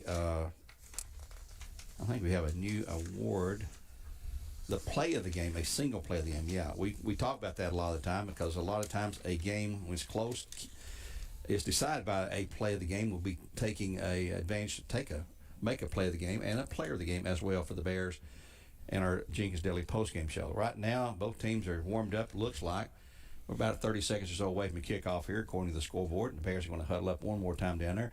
And I would say at the halftime dressing room, the Bears probably got a pretty good dressing down from the coach and everybody involved. The Bears, nor Brainerd, have to be pleased with the way they played. This has been a lackluster first ball game of the season. Neither team has played well. Let's just tell it like it is. Yeah.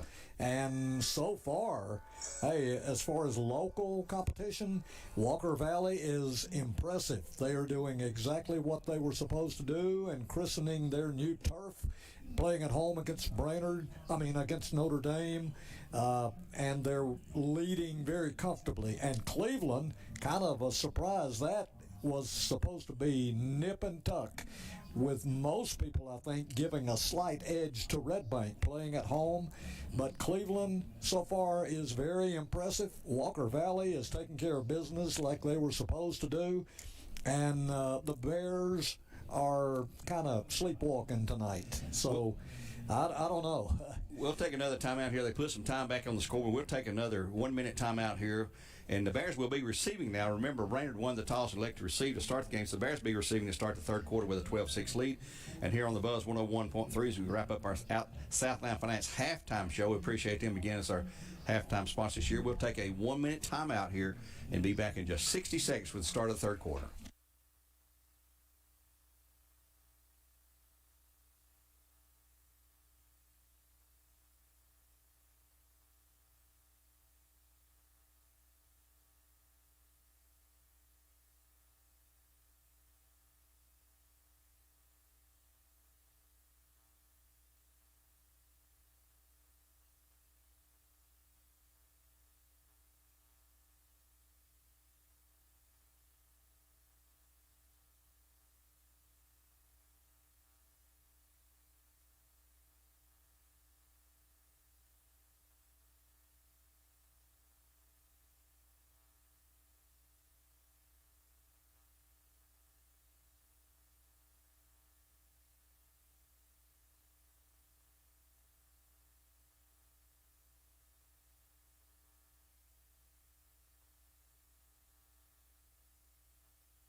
Getting ready now for the third quarter kickoff. As mentioned, the Bears will be receiving. Back deep for the Bears will be number 4, J. Allen Terry, a freshman. Also, Marcus Goree on the far side, a sophomore. And Finn Mertens, a junior, one of the upbacks here on the left side.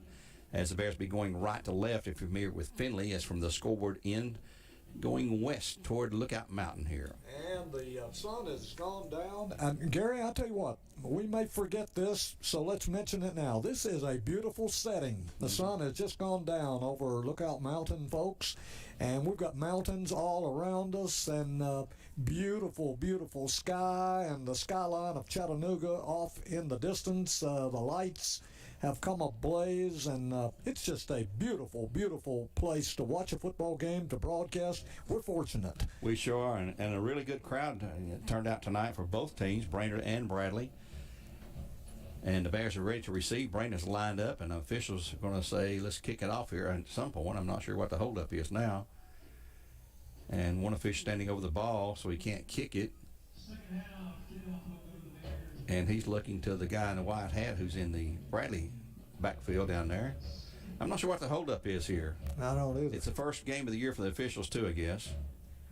Now he's going to give him the ball. He'll put it on the tee, and it'll be Dupree kicking off. Witt. Elijah Witt, who kicks off, plays defensive back, plays running back, plays receiver. He does it all. And they need him to do it all with a small squad like that. 27 players we counted in when they were warming up. 12-6 are scored. Here comes the approach and the kick. A high end over end. We've taken up short at about the 20-yard line. He will be down right at that point. Well, I didn't think I thought he was down. He had a knee down, I thought. The official right there on top of it says no, and he'll return it. That's going to be Finn Mertens all the way back out to the Bear 35. 35 looks like. Would be a 1st and 10 for the Bears. Just underway here in the third quarter. The Bears up 12-6. Cleveland Walker Valley both winning tonight. McMinn County winning. Ooltewah winning their game as well. They're going to mark it about the 36. Yeah, Gary. 36 where they'll start at 1st and 10 for the Bears with a 12-6 lead here. And the Bears need to come out strong here in the third. Need to turn over a new leaf and be a different team. Yes, indeed. Show a little zip. We've got Goree and Taylor Dugan now. Taylor's going to go to the flip and go to the far side. Jalen Terry inside underneath Goree here on the near side. And let's see, who's in the backfield? Is that Mullis in the backfield? We have to look here and see. He's turned the wrong way right now. They'll put Goree in motion. Here's a handoff to Mullis in the middle. He's got 5. There we go, baby. There we go. He's all the way down across the 50 to the 45 and on down to the 41-yard line. And Mullis opens it the way we should. From the 36 to the 41. That'll go, 25 yards right there. A 25-yard pickup. And a 1st and 10 for the Bears in Cleveland Ford. Now, they're not moving the sticks. We got a flag on the play somewhere because the guys are not moving the sticks. Nope. Where is the flag? And I don't even see it. Looks like they're going to mark it off in the tackle. Here comes a call. It's going to be personal foul. Personal foul, Bears. On the Bears. But it's a dead ball foul, so I think they're going to give them the play and then back it up 15. Yep, that's what's happening. Back to the Bear 44, so they mark it there, 1st and 10 from the 44. So he's going to get credit. Never saw the flag. Yeah, you get credit for a nice run, 23 yards, but 15 comes back on the penalty. Bears 4th of the game, I believe. The Bears are lined up. Oh, they're lined up off sides. Now they back up. They're good. And there's a jump into the neutral zone by Brainerd, but no flag tossed in there this time. Clock's running at 11:33 to go. Bears 12-6 with the lead. McCleary ready for the snap with Mullis to his right. And McCleary's going to be sacked. He had no chance. They come blitzing through there, and they had about 4 different guys that could have hit him. And he's going to be sacked at the 39-yard line for a loss of 5. It'll be 1st down. They can move it up to about the 40. 2nd and 14 to go for the Bears. Right at their 40-yard line. Let me correct that. He's only going to get credit for 8 yards on that. 15 of them were nullified by that penalty. But nevertheless... Most looking good running the ball tonight. Yep. He's still in there. We got Carter Howard in the backfield as well. Here is McCleary rolling out. Boy, they're going to blitz him. They're going to sack him again way back down the field to the 26-yard line. They have changed their defense, and they're eating the Bear line alive. They are pouring through there like water through a sieve, and he's back to the Bear 26, a huge loss. 13 more yards. 13-yard loss. It's going to be 2nd down or 3rd down now, and 20. Let's see, they're at the 26. They got to get to the 46. 24. 28 to go. 3rd, about 28 to go for the Bears. Yep, exactly. Mercy. Not the start they need here in the start of the second half. So obviously a passing play coming up. Trips to the wide to the right side this time. McCleary back looking. He's under pressure again. The little pass in the middle is going to be complete for a short gain. It's going to be 4th and very, very long for the Bears as McCleary is slow to get up, and now he's limping off the field. Pass was complete for the Bears to Mason Goree, number 4 for the Bears. A gain of from the 26 to the 30, a 4-yard gain. 4th and still 20-plus yards to go for the Bears. And they have no punter in there. Well, now here comes Jackson Wilson. He's going to come in to punt. So he must not be hurt too bad. He is listed as the starting punter with Aiden McCleary, his backup. Aiden limped off the field, and Wilson came off the field in the first quarter. Yeah, and they're helping Aiden McCleary. Oh, brother. That's our... That's not good. Nope, we got 2 punters banged up. Let's see if Wilson can punt it. And the quarterback and your running back. Oh, nice punt, though. High punt. Going to be driving the receiver back to the 41, looks like. So Brainerd will take over after the Cleveland utility power punt at their own 41-yard line. Time on the field at 9:05 to go. And, well, let's keep it right here. They're coming back out there ready to go. No time for a commercial break at this point. We'll get one here in a minute. I'll go ahead and tell you about the Orthopedic Center for Orthopedic Care, Gary Wojtek over there. No matter if it's a sports injury, work injury, or just an accident at home, Wojtek Center has you covered. Check out their website at wojtek.com. Brainerd quickly, they're ready to go. So they may have had a change of heart from the first half as well. Dupree and Witt in the backfield with 9:05 now in the third quarter. The clock will start on the first snap of the series. Twins out left side for the Panthers. Handoff in the middle to Witt. He'd be hit almost immediately. No, that's not Witt. That's Dupree on the carry. They've got a different quarterback in there now. That was Dupree on the carry, and he's going to be hit for a loss of a yard. Second down and 11 to go. A couple of Bears in on the tackle there. Looks like we had Blake Johnson, number 11, and also Marcus Goree on the tackle for the Bears. So a loss of 1 by Dupree, who was at running back that time. He's number 1. And it looked like Witt handed him off the snap. We'll see how they line up this time. They've got a different quarterback, number 6 at quarterback. Or Brainerd had to get his name here for you. And he's back to pass. He throws out flat. It's going to be complete. And that's going to have to reverse field. He's going to be chased down and he's going to be trapped back there, and he'll be getting a little bit of yard. Well, I'm not sure he even gained. He's going to be hit and knocked out of bounds right there. I think he's going to lose a yard or so. 37. Looks like he might have lost a yard.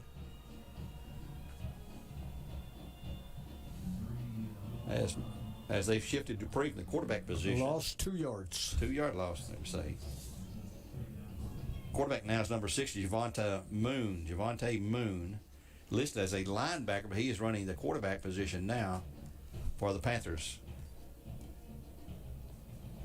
And Witt is out at receiver. No, Witt's in the backfield again. So they have changed quarterbacks. Javonte Moon at quarterback with Witt, his running back. Moon back, looking, still looking. He's going to roll out, try to run it, and he's going to throw it finally, get rid of it, and the ball's going to be incomplete. So it'll be third down. I'm looking for a flag. They react like there might have been. I don't see a flag, though. It's going to be fourth down. And about 14 still to go for the Panthers. Ball is at 37. They have definitely made a quarterback change, and I really didn't see Dupree doing a lot of things wrong for them in the first half. But Moon shows some good promise, too, though. Yeah. Looks like they're going to punt. They've shifted in some new players, and Witt's going to drop back in punt formation with probably Taylor Dugan back deep for the Bears. Yep, that's Dugan back deep. Staying about the Bear 23 at this point. The snap, sort of high. He pulls it down, gets the kick away. Nice high booming kick. And it's going to hit at the Bear 25 and roll and roll and roll. Boy, about 15 good yards. Brainerd roll right 15 there. down to the 10-yard line. So from the 37 to the 10, that is a 53-yard punt with that big long roll. At 7:42 to go into third. Timeout on the field, 12-6 our score. The Bears leading the Panthers. We'll take a timeout here. A 1-minute break on the Buzz 101.3. Back in 60.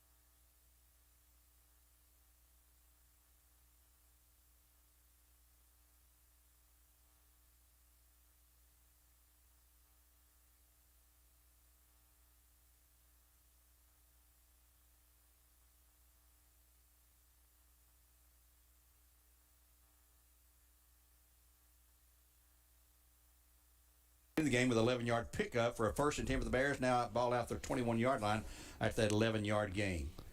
Handoff again to Wilson, running in the middle. He's going to bounce outside, be tripped up, though, at the last second. He will gain nothing, maybe a half a yard. It's going to be 2nd down and 10 to go, basically, for the Bears. Jackson Wilson again on the carry, so he can give him a yard. 1 yard. 2nd down and 9 to go. So he's shaking off whatever problem is bothering him. Maiden McCleary, by the way, is back in our quarterback, so he had taken a pretty good hit there on that last drive. The Bears leading at 12-6 with 6:50 to go now in the third quarter play in the first game of the year here at Finley Stadium. McCleary looks at the sideline. They're going to signal in a different play based on the defense of Brainerd. He shouts out the play to his lineman. He's got twins out the right side. McCleary back, looks out in the flat. The pass is going to be complete and then hit immediately and drop for a loss. Looks like Marcus Goree, number 8 over there for the Bears. He'll lose back to the lose 1 yard. That's going to be. That's a double-digit number. That's Dugan. Yep, 16 Dugan over there. So it's 3rd and 10 for the Bears. After a good gain on the first play of the series from Jackson Wilson. 6:07 to go in the third. 12-7 Bears. Clock's 3rd down. It's 3rd and 10 on the play. Bears trying to get lined up here. They got trips out the left side. And I think we're set to go now. Play clock's at 16. And now we got time called by the Bears, I believe. Timeout on the field with the Bears. They call their first timeout of the second half. That's a Taziki's timeout. We'll take a 1-minute break at 5:50 in the third. 12-6 our score. Bears over the Panthers back in 60 seconds.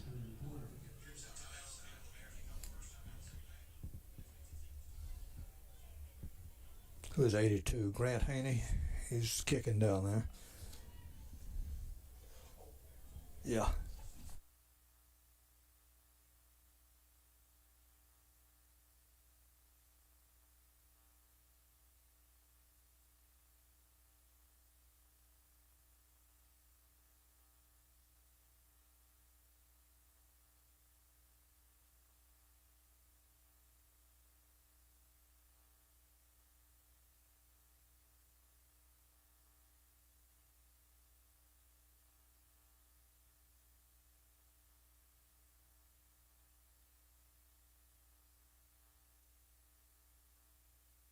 Third down and still right at 10.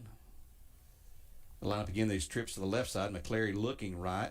No, looking left. Going to step up. He's going to run it. He's going to have pretty good yardage. And will he get to first? I think he may. If he didn't step out too short, he's going to step out short. Stepped out short at the 28-yard line.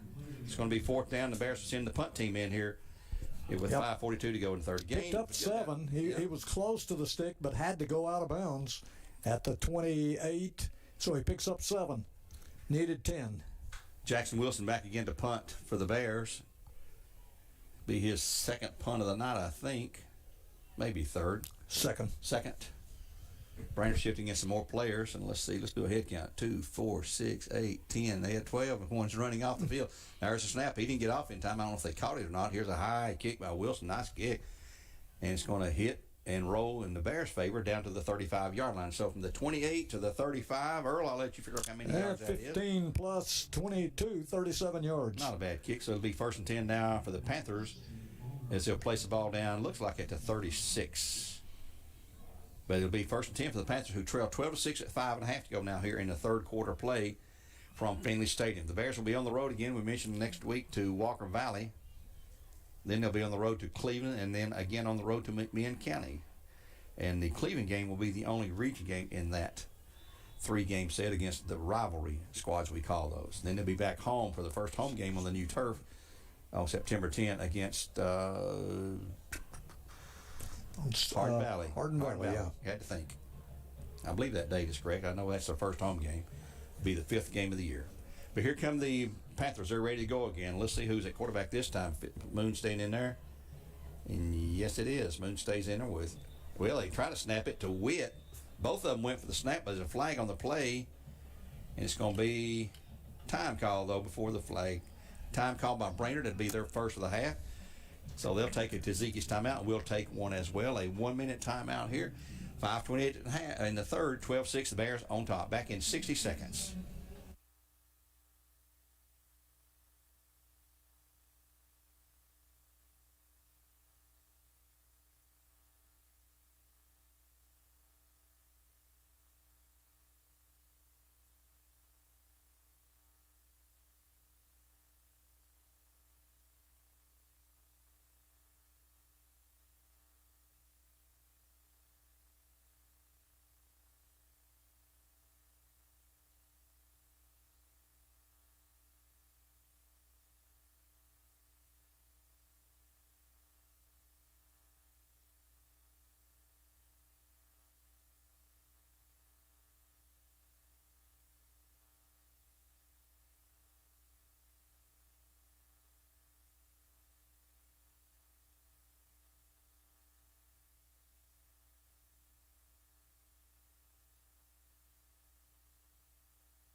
Coming out of the timeout called by Brainerd, we have a penalty.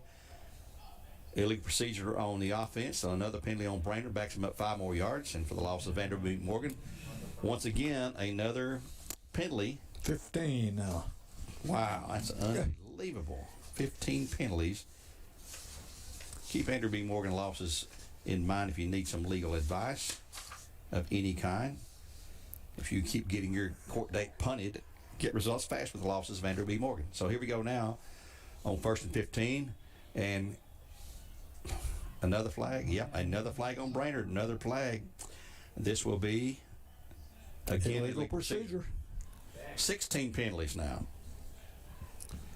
Earl, did you bring anything to eat for breakfast? I wish I had. Oh my! 16 mark-offs. Wow. This may be close to. I don't have my record book for the Bears. I think they've had 18 one game. We're back. headed for well into the mid to upper 20s. If this keeps on, 14 in the first half, 2 already here in the early third quarter. Man. 5.5 to go in the game, in the third quarter, not the game, but the third quarter. 12-6 score. The Bears still leading Brainerd. Yeah, everything's been out of kilter tonight on the road here for a home game, and just nothing is meshed yet. And Brainerd, now there's another penalty again on Brainerd. 3 straight illegal procedure penalties. So what's that, 17? 17. They've lost 15 yards without even snapping the ball here, trying to get a playoff. And I guess maybe the change of quarterback has caused some of that. Back to the 19. So it's going to be 1st and 25 to go after 3 consecutive motion penalties. Moon's at quarterback. Nope, Dupree's back at quarterback now. Dupree has gone back to quarterback. He'll take the snap, hands it off to Witt, who goes left. He's smothered, and he will lose yardage. So he's going to be second and very long. A loss back to the 17. Second down and 27 to go for a first down.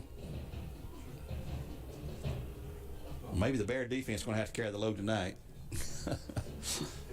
And those guys in the striped shirts. So far, it's been -2, -2, and -2 on Brainerd rushes.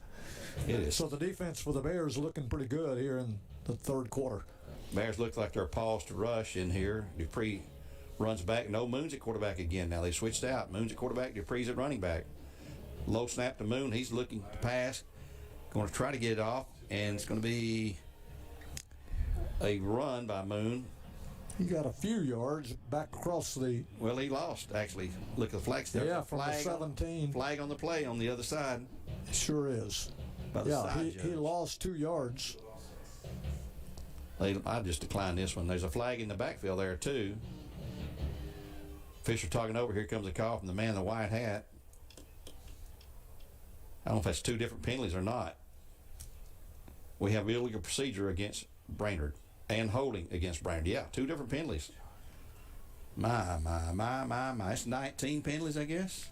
Well, they're not going to mark off 2, are they, in the same play? Earl's going to have to take your shoes off to count this up here. Yeah. No, they'll just mark off 1 probably. The holding penalty. Yep. Third down, and they're going to snap the ball from the 15-yard line. They'll just take that play.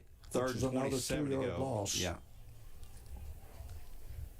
And I don't know how much uglier a game can get for either team here, honest about it. Okay, Dupree is back at quarterback now. They're switching quarterbacks every play, it looks like. Dupree, number 1 at quarterback with Witt in the backfield. He'll have a high snap. He'll pull it down himself and try to run. He's going to be hit and thrown way back down the field. And there's another flag right there.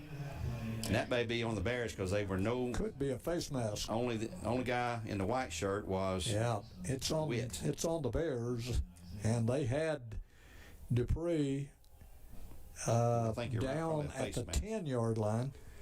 And he's down. And the Brainerd players are standing over Dupree there. The officials are there too. And here comes some players to help him up. Here comes the trainer or the coach. So we'll see what the call is going to be here. I got a feeling that flag is on the Bears, though, and that probably Yeah. 15 automatic first down for a personal foul.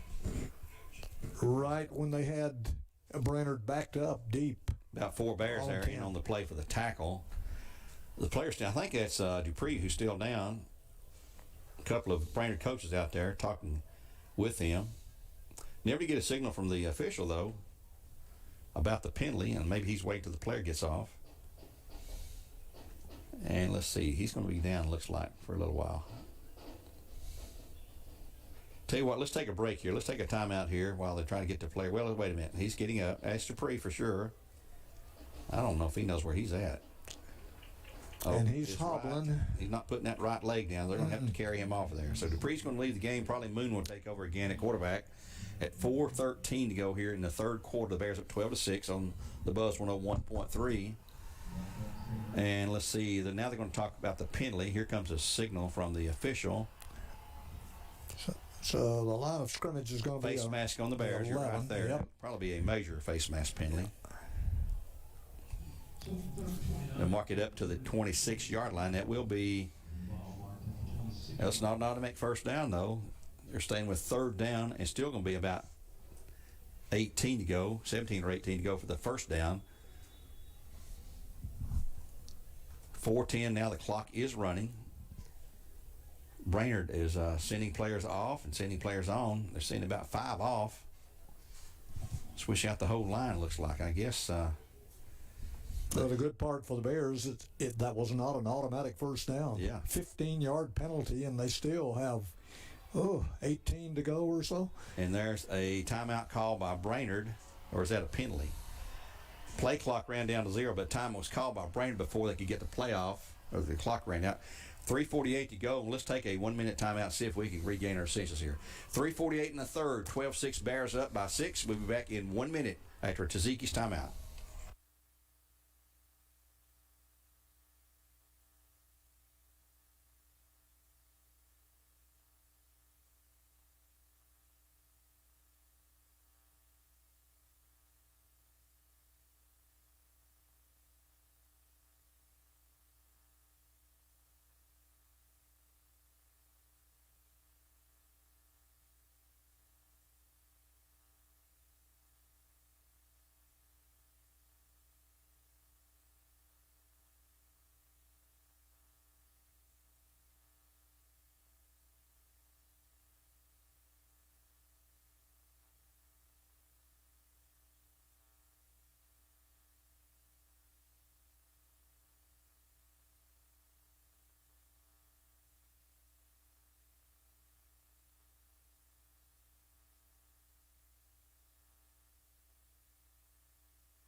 In a game that we'll probably not want to see films on. Yeah. At least we're ahead right now. It is third down and 18 to go for Brainerd after a multitude of penalties again. I think there are about 20 penalties total right now on Brainerd alone. The snap to Moon, who's back. And now the flag goes again. That's going to be on Brainerd. That's a procedure penalty on Brainerd. They'll mark it off 5 more yards again. Yeah, you're right. Going to be third down and 23. Ball will be pushed back to the 21-yard line. And I think that's the 20th or 21st penalty on Brainerd so far. And we still got 3:48 to go here in the third quarter of play. And that's 2 or 3 times they've been penalized coming out of a timeout, which amazes me. You'd think they'd know what the play's going to be. I got 19 penalties. 19 penalties. I'm not sure what the state record is, but it's got to be getting pretty close. So let's see if we can get a playoff here. Moon back in position again with Witt. Moon back to pass, looking, running, hit, dropped. Another sack right there. Back inside the 20 to the 16-yard line for the loss of about 5 more yards. And it's going to be fourth down and a country mile to go for a first. Is there a flag on the play? I don't think so this time. Here comes the punt team on for Brainerd. So it's going to be a loss of 5 as he was sacked by a host of Bear defenders that time. So at 3:21, the clock is running, and Witt will drop back to pass. And for the Bears, we have anybody back deep? Not yet. No one back deep. They're going to. Taylor Dugan has been the deep man, but I don't see him out there at all right now. So far, with all these sacks and lost rushing attempts. There's another penalty. There's another penalty, Yeah. a 5-yard mark off another one. On 6 running plays, counting the sacks, they have negative yards every play since halftime. My. Now, Thompson would call the official. Boy, folks, this is just so disjointed, it's not even funny anymore. It's hard for the two broadcasters to get it really excited about this football game because it's just a lackluster affair, folks. It is awful. And the officials talking to each other. No flag call on that after they'd marked off the other penalty on that previous flag. Now we're set to go again, I think. At the 12. We're resetting the clock. Resetting the clock. 4th and 23 to go. Play clock had to be reset, I guess.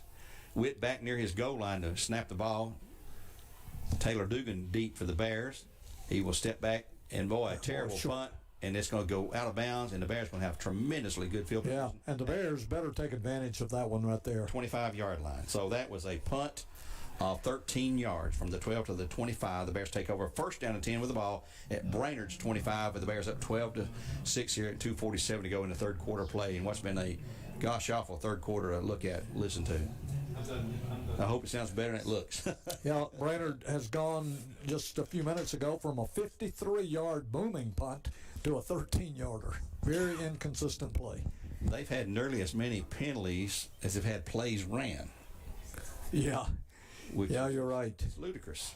Okay, here come the Bears. McCleary at quarterback, of course. And let's see, we've got the backfield. Jackson. Oh, we got Jackson Wilson back Jackson there. Wilson, yep. He's back there. So this is pretty much the Bears starting lap right now. They will hand it off to Wilson. He'll hit the middle. He's got a hole. He's got a hole. He's got a 1st down inside the 25 to the 20 and on down to near the 19-yard line. 1st and 10 for the Bears and Cleveland Ford. Wilson looks good when he's out there running the ball. Yeah. Mullis looked good. Let's see. He got the ball down to the 14-yard line. Yeah. 11 yards. 1st and 10. McCleary again to Jackson. He'll go left or right side this time. He'll have some yardage, but not a whole lot. Push the ball down near the 10-yard line from the 14, about a 4-yard gain. 2nd down and 6 for Jackson Wilson, the sophomore. And we've got a man down for Brainerd. Now he's going to have to come out of there. Number 10, he lost his helmet and was slow to get back up. And that is Chris Giles. He'll have to go out for one play. So on 2nd down and 6, 2:16, clock running. Bears at the 10-yard line in Brainerd territory with a 6-point lead. They need to really push it in, get that lead up there. McCleary set. The snap, he'll take it, hands it to Wilson. He'll go left side with a lot of room. He's down inside the 10 to the 5 where he is knocked down hard. Near the, just inside the 5, be a 1st and goal. Well, he's right there at the sticks. We'll have to see here. Maybe a little short, depending on the spot. Yeah, he's got to get to the 4. Yep. It's going to be 3rd down and less than a yard to go for a 1st down for the Bears. After a 5-yard gain by Jackson Wilson. Here's the handoff this time again, and he's going to be hit, and he will not get back to the line of scrimmage this time. I don't think. Yeah, he kept going. Forward. He had a big push right there. Yep. And if he's short, let's see where they're going to mark it. Just inside the 5. It may be short, but it's only going to be short by inches. It's going to call time. I think they're going to measure here. Yeah, it's close. He may be still short, but if he is, it'll be 4th and inches. And time's going to be called by, just official timeout for the measurement. They're going to send the official over to bring the chains across with the chain gang. I think that may be the call. I think it's going to be short, but just barely. I'll bet you breakfast on it. You think it's a 1st? No, I don't know. I just got to talk about breakfast men go, made myself hungry. I think it's just a tad short. They're going to stretch the chains. We'll see in 1 second, and it's going to be a short by a football length, looks like. If that not that far, about 2 or 3 inches. 3 inches maybe. So 4th down and extremely short. I'd put Big Carter Howard back out running back. If we can't pick up inches, there's literally, folks, not even 6 inches, maybe 3. They got the big dogs in there. Josh Heldon's in there, the defensive back. And then Carter Howard, let's see where he's going to line up. Waiting on the referee to clear out the chains. And let's see how they're going to line up here. Josh Helsden is a big. Well, why not a quarterback sneak? Just get a foot. McClary's not in the game for the Bears. Jackson Wilson looks like he may be lined up to take the snap. They're going to go the right side behind them big hogs over there. And there's a snap. Wilson will line up and go in there, and he will be, I think he's got it. But close, but it looks like he has it. Yeah, he's down near the 3-yard line. McClary was laying wide out. Oh, McClary's at wide out? I didn't see him. I had the glass on looking at the backs. So it will be. They ever give a signal? Is it first down? I haven't seen a signal. The sticks. Yeah, there we go. There it is. First and goal after the carry of a 2-yard gain by Jackson Wilson. Down to the 3? They're on the 3-yard line. Yep. Bears need to push it in with 51 seconds to go here in the third quarter play. The Bears still leading at 12-6 in the tough, tight, ugly battle here tonight. They'll hand it off to Wilson. Hits the middle this time, and he will go into the end zone for the touchdown for the Bears. Jackson Wilson. 3 yards. 3-yard scamper and push the lead to 18-6 with 39 ticks of the clock left here in the third quarter play. Be interesting to see what the Bears do on a 2-point attempt or a 1-point attempt. So Jackson Wilson picks up his first score of the year. And the Bears will go for 2 here. McClary staying in there. Quarterback. Well, let's see now. Looks like Haney's going to go in. Yep, Haney's going to go in with a T. So Grant Haney, a sophomore. No, he's a junior this year. He will go in. He and Rojas are both juniors. And he'll line up to kick a 1-point PAT attempt with 39 seconds to go. The Bears have 18-6 here in the third quarter play. The snap, the place down, that kick is high. And this time it is... No signal. As a flag on the play. Oh, my heavens. I was looking at the kick. It looked like it was good. Yep, I think it was good. Here's the call on the penalty. Offsides, Brainerd. Well. And they're going to replay. They must have done it before the snap. So another penalty on Brainerd. They'll move the ball down to the 1.5-yard line. That's 21. 1, 2, 3, 4, 5, 6, 21. 21 penalties on Brainerd this game. Remarkable. We'll have to look up the state record later. So Grant Haney again now will kick from almost the same identical spot. They don't want to move it too much because you need to have a little bit of room to move. Here's a snap. It's high, but it's down. The kick this time is up. It looks pretty good. And it is good. Yeah. So Grant Haney converts one here at Finley. And the Bears stretch the lead to 19-6 with 39 seconds in the third quarter play. And we'll take a timeout at Tennessee Valley Raji touchdown and be back in 30 seconds with a kickoff here on the Buzz 101.3. Where games are supplied to you by Hostess Supply Group. Back in 30.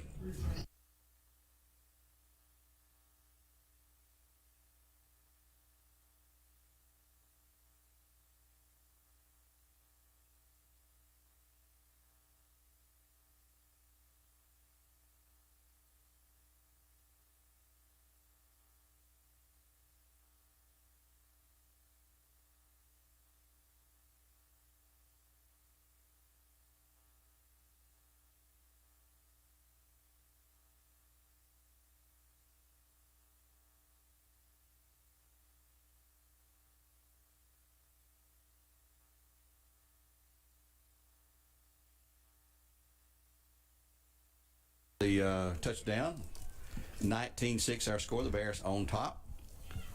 And that's a little breathing room. Boy, as we were just talking, when you're ahead by only 6 points in the second half, any little miscue, any little player that gets behind your defense, and you could be done. Haney on his kick is going to push it all the way back down to about the 16-yard line, to the 20, to the 25. And hit and brought down a nice open field tackle that time by one of the Bears. Number 46, or is that 48? 46. That's Eli Duncan on the tackle for the Bears. Brainerd will take over first down and 10 to their 23-yard line. Now trailing 19-6 with 32 seconds left here in the third quarter play. 19-6 Bears on top of that last score. We were 6-6 after one, 12-6 at the half. And the Bears right now, defense has come alive here and played pretty solid here in the second half. not giving up any major big plays. And the kicking game has gotten better. They've corralled them down there, not letting them get those good returns in. Yeah, defensively in the third quarter, it's been a good, solid quarter for the Bears defense. In fact, they've had negative yards every play. Moon in there at quarterback after Dupree went out with the injury. Witt is his running back with him. They've got Twins left side. And handoff to Witt into the middle. He'll have yards out across the 30 to about the 31 or so. Pick up about 3, looks like. Second down and 7 to go. Yeah, that's Witt on the carry. And he does have about 3 yards. Second and 7 to go with the ball now on the 27-yard line with clock at 14. They may not get another playoff here in the third quarter. Brainerd's not in any hurry to get back to the line of scrimmage. Clock's down to 8. And they're not getting another playoff. It's down to 3 now, and this is going to be the final play of the third quarter. The referee step up, take the ball away, and the horn will sound to end the third quarter play. The Bears up 19-6. So we'll take another timeout here on the Buzz 101.3, and we'll return in 60 seconds with period number 4, where the Bears are up 19-6, back in 60.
Back at Finley Stadium, we start the fourth quarter play. The Bears up 19-6. Brainerd with the ball, facing second down and 7 from their 27-yard line. They flipped into the field. They'll be working right to left, which is from east to west, as this stadium is positioned. Bears up 19-6. They got that last touchdown there late in the period and converted the extra point. Grant Haney kicking it through the uprights. After a multitude of Brainerd penalties again in the third quarter, over 20 penalties now. Here's a handoff to Witt. He'll hit the middle, and he will pick up a couple of yards out to about the 29-yard line for a gain of 2 on the play. It's going to be third down and 5 to go. Elijah Witt, really the workhorse tonight. Let's see if they've switched him out of there yet. They're going to break the huddle here. They're taking a lot of time in the huddle. I guess they're just tired and exhausted right now. Moon is at quarterback, of course.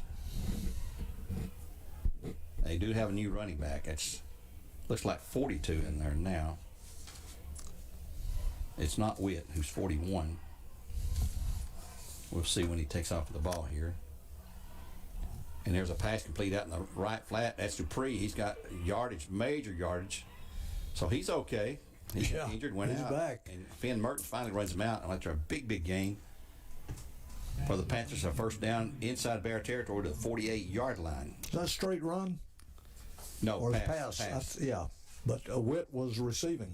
Yes. So No. Dupree caught it. Number 1 caught it. Yeah, that's what I mean. Dupree. So Moon was the quarterback? Yep.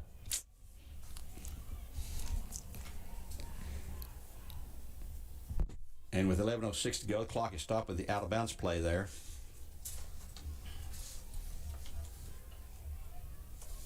In Brainerd now to the line of scrimmage. Ready to get the playoff here. Play clock's at 9.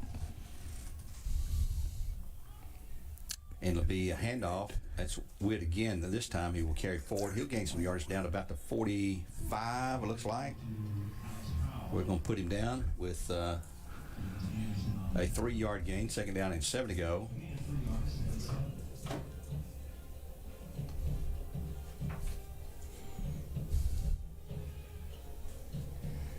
Panthers trailing the Bears 19-6.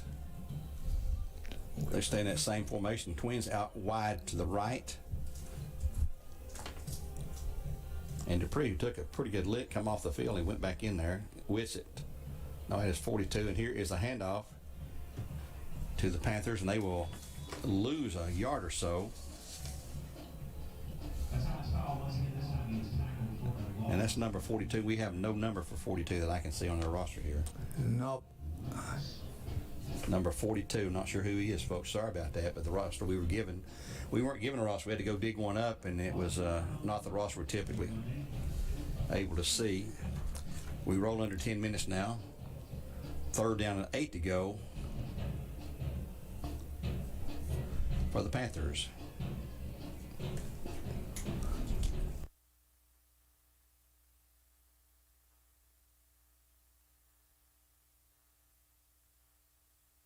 Third down and 8. Back to passes. Moon throwing a long one down to the left side. It's going to be, that should be offensive. It sure should. He grabbed the arm of, who is that? Number 5. That would be Mason Goree. Spun him around. That's the Bradley defender. Let me get rid of this screen right here.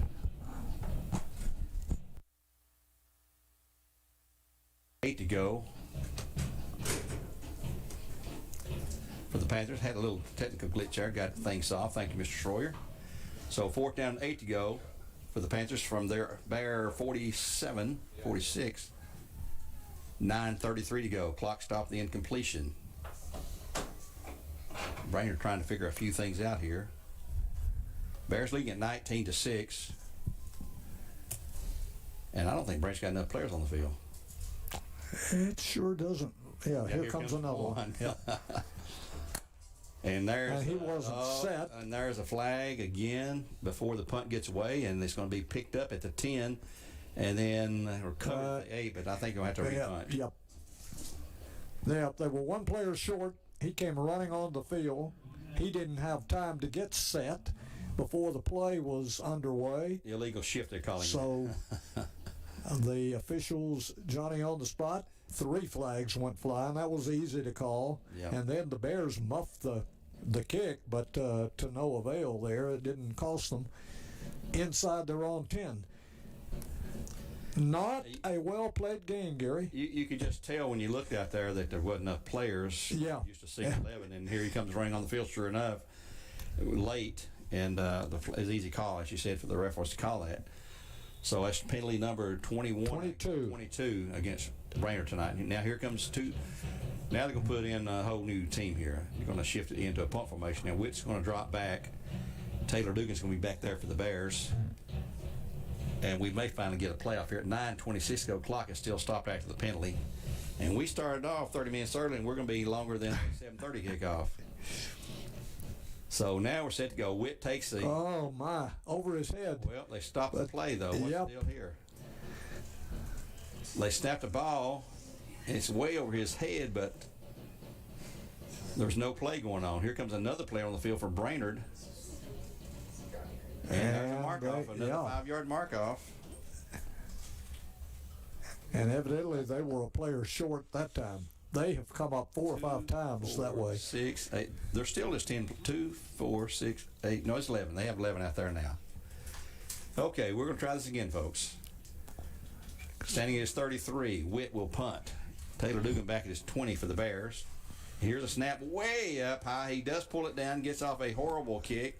It's going to go straight up and get out of the way. Bears. It's going to come right back down and get a reverse bounce. Oh, my. Reverse all the way back to the 10-yard bounce. 44-yard line. The line of scrimmage was the 45. Oh, my. It's a 1-yard punt. They're going down to the 46. That's it. 1-yard punt. He was going to get it for about 11 or 12 yards, and it came bouncing way back downfield on a high bounce. And, he gets credit for about 1 yard. I don't even think I want to talk to Coach Free after the game tonight. They put it on 45. Yeah, they did. It's at 45, so it's really a punt for 0 yardage. And it went straight up and had about 10 yards, like you said, and then it kicked back for the Bears this way. So at 9:15 to go, the Bears have first down and 10. The snap to McCleary. He hands it off to Wilson. He's going to go left side for some yards. He's going to have 5, 6, 7, 8 yards down to the 37 or so, looks like. A gain of about 8. Let's call it second down. 38, they're going to mark him. 7-yard pickup. Yeah, 2nd and 3 for the Bears. 2nd and 3 for the Bears. Clock's at 8:56 now in the 4th. Bears up 19-6 in their game. McClary and Wilson in the backfield. Bears with Marcus Goree out wide right on this end. Looks like Taylor Dugan wide left on the top side. Snap to McClary. And that's going to be Mason or Allen Terry. And he coughs it up. And he get it before that went out of bounds. Yep. There's a turnover for the Bears. J. Allen Terry caught the pass, was stripped after about a 2-yard gain to the 39, and then the ball rose out of bounds, and he was held and he couldn't get to it. Ethan Brown recovers for the Panthers. So the Panthers will take over after the third Bear turnover of the night at the 37-yard line here in the 4th period. 8.5 to go now, 8:33 to be exact on the scoreboard clock here from Finley Stadium. The Bears will be in action again at Walker Valley next Friday, and if they play like this, Walker have a walkover on them, the way the Bears are playing tonight. But you show a lot of improvement from week 1 to week 2. Not be disrespectful to either team here, but the Bears have not played well tonight, and I'm sure Coach Freeman be the first, or Coach Freeman, Coach Floyd would be the first to tell you that if you were to talk to him after the game. Brainerd has it, 1st down and 10th, their 37-yard line. 19-6, the Bears on top by 13 points. The back judge is going to stop play. And believe it or not, there's a penalty. Another penalty on Brainerd for delay of game. Whew. Another, that's 24 penalties now on Brainerd in the game. Back to the 32-yard line. 1st down and 15 to go. And here comes the official again. Was there another penalty? Unsportsmanlike conduct on Brainerd. Is that the call? They're back-to-back penalties. I seen him throw a flag. Somebody must have said something. They're getting tired of these penalties being called. Yep. But they're legit. There's a lot of motion. That's a 15-yarder. Yep. Back to the 17. Yep, that's a 15. Do you think you can add up their yardage from this game? I didn't have a calculator with me. A 15-yard penalty. It's going to be 1st down and 30 to go. The ball now on Brainerd's 17-yard line. It's you're not trying to be funny here, but goodness gracious. 25 penalties. A little unusual. Oh, a little. And the loss of Andrew Morgan, he can help you out those penalties. Back goes, that's Dupree back at quarterback now, looks like. He'll throw out in the flat. It's going to be complete. And he's going to gain 5, 10, 15 yards, maybe 20, but he's still going to be well short of a 1st down. Got all that penalty yardage back. Yep. That's with the help of Andrew B. Morgan law offices right there, That's Gary. exactly right. He can help you get rid of those penalties. And they've been swapping quarterbacks out. But Dupree's been out there. He still has a wide out right now. Moon's at the quarterback. In an empty backfield. It's going to be first. Well, it ain't 1st down. The scoreboard's got it now. It's right. It's 2nd. Moon in the empty backfield. Back to throw. He's going to be rushed. Going to step up, throw it down the field. Intercepted by the Bears. Pull away this time by Marcus Dupree, and he's going to race back down the field. He's got yardage. He may go to the house. Yes, he is. He is gone. A long touchdown run about, from the 40 or 45-yard line, about 60 yards for Marcus Dupree for the Bears touchdown. And it's a 25-6 lead to 7:33 to go. Bear defenses look pretty stout here tonight. Now the extra point attempt coming up for the Bears. It'll be Grant Haney to kick it again after a Tennessee Valley Rossi touchdown. I'd like to remind everyone about Chick-fil-A. Our friends over there, pick up your tailgating food at Chick-fil-A. Order your trays today for the big game. And if you need heating work, call Dale's Heating and Air. For all your heating and air needs, just call Dale's at justcalldales.com. Here's a place down. Haney's kick this time is nice. Looks like it's dead solid, perfect, and it is. Timeout on the field. The Bears lead at 26-6 at 7:33 to go in the 4th period. Bears up 26-6 here on the Buzz 101.3. We'll be back in 1 minute with more live coverage.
Back at Finley Stadium with 7:33 in the game. Bears up 26-6 after the last touchdown for Tennessee Valley Raji. Grant Haney to kick off one more time, left to right.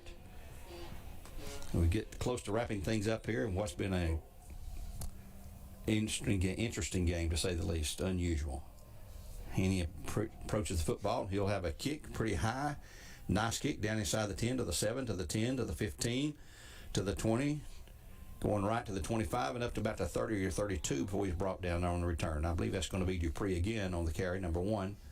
On the kick return, he'll put him down to the 31-yard line, I guess. 1st and 10, Brainerd at the 31-yard line in Brainerd territory. The Bears up 26-6 here in the fourth quarter play. Cleveland tonight was leading at the half, 10-0 at Red Bank. Walker Valley was up 27 or 28-0, I think, at halftime of their game at home against Notre Dame. We'll put the glasses on and see who's going to be quarterback here. Probably Moon. Yep, Moon's at quarterback. And we have a Witz at running back, which is the formation they've had most of the night, except for Dupree has been at quarterback quite a bit. Moon back, little flip pass out, and flat's going to be complete left side, then hit immediately for the Bears by a host of Bears. That'll be Marcus Dupree. Uh-oh, here we go. There's a flag. That's 15 on somebody. Marcus Dupree made the tackle, and the receiver the runner took exception to something or said, maybe, I don't know. We've had 25 penalties called tonight on Brainerd, 5 on the Bears. That's 30 penalties, and typically you run about 60 plays in a game offensively. So half of Brainerd's, just about half, will be penalty plays tonight. Long discussion. Could be an offsetting penalties here. Here's the call. Personal foul on Brainerd. 6. Personal foul on the Bears. Yep. Well, 6. They offset. So good call We there. won't count that one. Nope, we'll just replay. Take the play. It's going to be second down after a short gain and about 9 to go. Yeah, it gained 1 yard. Yep. Now Brainerd is going to lead the field. I think they've just called timeout. Time on the field called by Brainerd for Tzatzikas. We'll take one as well at 17 in the game. Back into 60 seconds on the Buzz. 101.3. Pregame supplied to you by Wholesale Supply Group. Back in 1 minute.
Back at Finley Stadium with 17 remaining in the game, 26-6 our score after that timeout call by Brainerd. That was their last timeout of the half.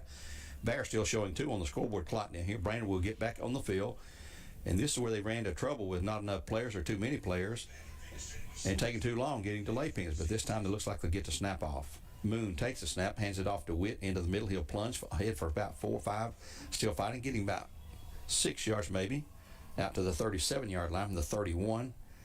So we'll give him a 6-yard gain, and it'll be third down and 4 to go now. Third down and 4 to go. They had that short gain on the first down earlier with the offsetting penalties. 25 penalties called on Brainerd tonight, 5 on the Bears. Actually 26 because they had that penalty that was offset by the Bear on the same play.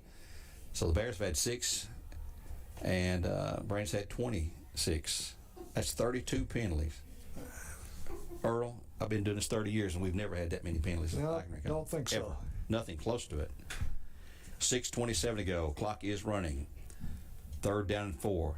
Moon back, looking. He is sacked hard and intercepted by the Bears. At the 48. And this is going to be this time. Return it all the way for another touchdown. And this will be, who is that? 3. Number 3 for the Bears. That's Tito Williams. Tito Williams. So Brad has had 2 pick sixes tonight. and that'll push the lead now to 32-6. 49-yard touchdown. I believe the previous one was 60 or so. On the one that Mark Scoree ran back. So just like that, things have really turned around here, and the defense has played lights out here in the second half of the Bears. I guess that's the positive point of the game. And Brainerd has been their own worst enemy tonight, to be honest about it. 6:11 to go in the game with that score. 6:11 to go. A 49-yard return for a touchdown on an interception off the arm of Moon. There's a flag on the Bears this time. That'll be a delay of game, I believe, or a procedure penalty. That is on the Bears. It'll be a 5-yard mark off, and it will be repeat the play.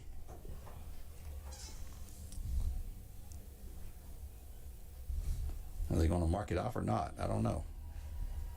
Trying to find the ball. They've got the ball there now. So he's going to go. No, that's on Brainerd. That was on Brainerd again. So that's 27 penalties on Brainerd. Move the ball half the distance down to the 1.5 yard line. Grant Haney ready to kick it.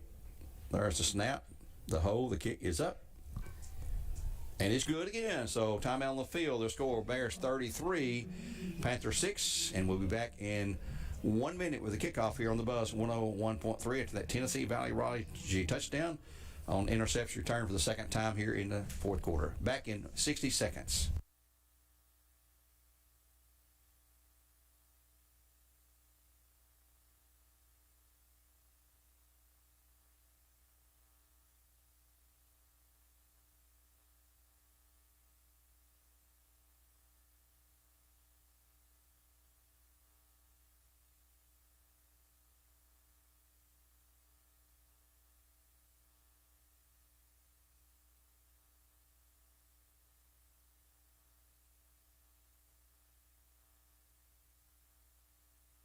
Really good. Yeah. Boy, oh boy, oh boy.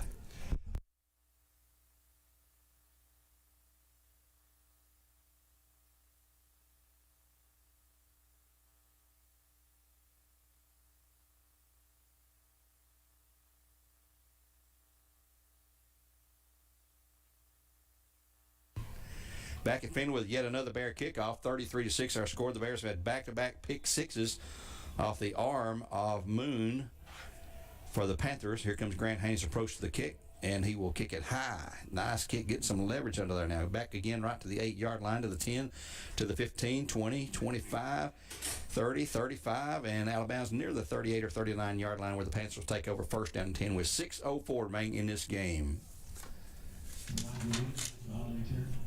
6:04 in the game, 33-6 our score. Bears defense has really played good, solid ball since that first quarter. They gave up one touchdown, and I'm sure Coach Floyd's going to have a lot of things to say about improving the field of play. But it is the first game of the year for everybody involved, including us announcers here. But Earl, it's hard to have a smooth broadcast when you got so much disruption and so many things going on here. Yeah, the Bears have definitely broken it open defensively. They've played really well the second half, Gary. That's a bright spot. Yeah. But it's been a very lackluster football game. Not very much excitement, but the Bears have broken it open, have a very comfortable lead now, and the defense has played well. 2 pick sixes, a lot of negative yardage. They've come up to play in the second half. And again, they stopped play on the field. Play clock ran out. Delay of game. Another penalty on Brainerd. That's going to be number 28. Yep. 28th penalty of the night. Referee's marking it off the wrong way. Hey, it is first game of the year for the referees, too. They'll back it up to the 34-yard line. Be first and 15 after the 28th penalty marked off tonight against the Brainerd Panthers. Moon ready, takes a low snap and picks it up. Now he's going to be throwing it out in the flat. It's going to be complete this time. Way short of the first down. And there's about 5 or 6 Bears over there. Catch was by number 9. That's Montez Deloney. And for the Bears, number 10 on the tackle. And I'm not sure who 10 is, Earl. That's Don Jones. Don Jones. I think he's a sophomore. He's a junior. Junior. So they gained back the 5 yards lost in the penalty. It's going to be second down and 10 to go now. Ball on the 39-yard line. Clock's at 5:27 and running. Maybe we can keep it running. The Bears up by 27, so I'm not going to hit the mercy rule. Moon ready for the snap. He has it. He's going to draw back, and he's going to step up. He's going to fire it in the flat. It's going to be overthrown, incomplete. And the official threw his hat down, so the player had gone out of bounds on his own, and that would not count if he even had caught it. Going to be third down and 10 to go for the Panthers.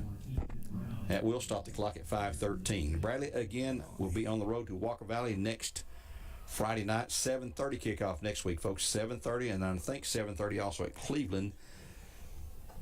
And McMinn County, I'm not sure, probably 7:30 kickoff there. But Bradley will have 7 o'clock kickoffs on all their home games this year. Here we go with Brainerd. Moon back again looking. Stepping up, he's going to be chasing. Tackle from behind, brought down that time by the Bears.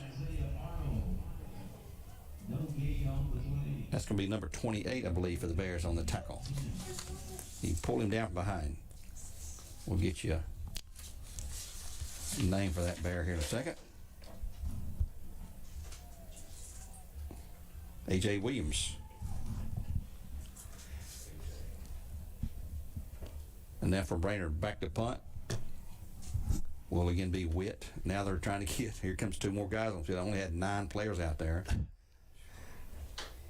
Witt's going to punt it away at some point. There's a snap.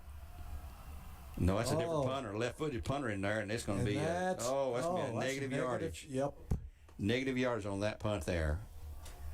Line of scrimmage was a 39. That ball's going to roll dead for the Bears at the 34-yard, a 5-yard negative yardage punt by the left-footed kicker. It was a left-footed punter. First time we've seen him. And he got it off a terrible punt, off the side of his foot, and then it bounced backwards. So he ends up with a -5 on that punt. I think we've seen it all now. 4:20 to go. Mercifully, the clock is not running right now. It'll start on this snap here. Bears will get it at the Brainerd 34-yard line with 4:20 to go in the ball game. And here comes a new quarterback, Alex Walker, young sophomore, the younger brother, one of the brothers of Anna Walker. And Mullis back in at running back for the Bears with Walker, the quarterback right now. A lot of second teamers in there for the Bears. The snap to Alex, he'll hand it to Mullins, and he will go into the line there, and he'll be hit after a gain, maybe a yard or so, down to the 33, looks like. Gain of 1 second down 9 after Mullis makes the carry. 4:04, clock running. I'm sure Bear fans are happy with a big win, but Coach Floyd's going to be having a lot of things to work on, just put it that way, between now and next week, because Walker Valley looked pretty good. I understand. We don't know. We just know they had a pretty good lead over Notre Dame. Not sure how good Notre Dame was. Cleveland was up 10-0 the last score we had there. We'll get you the Elders Ace Hardware scoreboard here at the completion of our game. Carter Howard is still in the game, and here's a handoff to Mullis again. Plunging into the middle, he'll have no gain. Going to be third down, still about 9 to go. Ball will still be on the 33-yard line. Clock's at 3:22 to go here in the fourth and final period. Coming to you from Finley, in case you joined us late and just woke up or something, from Finley Stadium tonight here in Chattanooga. The game was switched here from Bear Stadium when the installation of the artificial turf is still ongoing. They'll have it completed in plenty of time for our first home game. But the Bears will be on the road the next 3 games. Clock's at 3 and rolling now. Third down and 9 to go for the Bears at the Brainerd 33. Probably 2 down territory here, the big lead in this deep in territory. Here's the handoff to Mullis again. He's got the first down, just falls forward down inside the 25 to the 23. So that's a good 10-yard gain, looks like. And it should be a Bear first down. Yep, they'll move the sticks for another Bear and a Cleveland Ford first down. How many first downs we had now? Not a whole lot, I won't think. Let me count.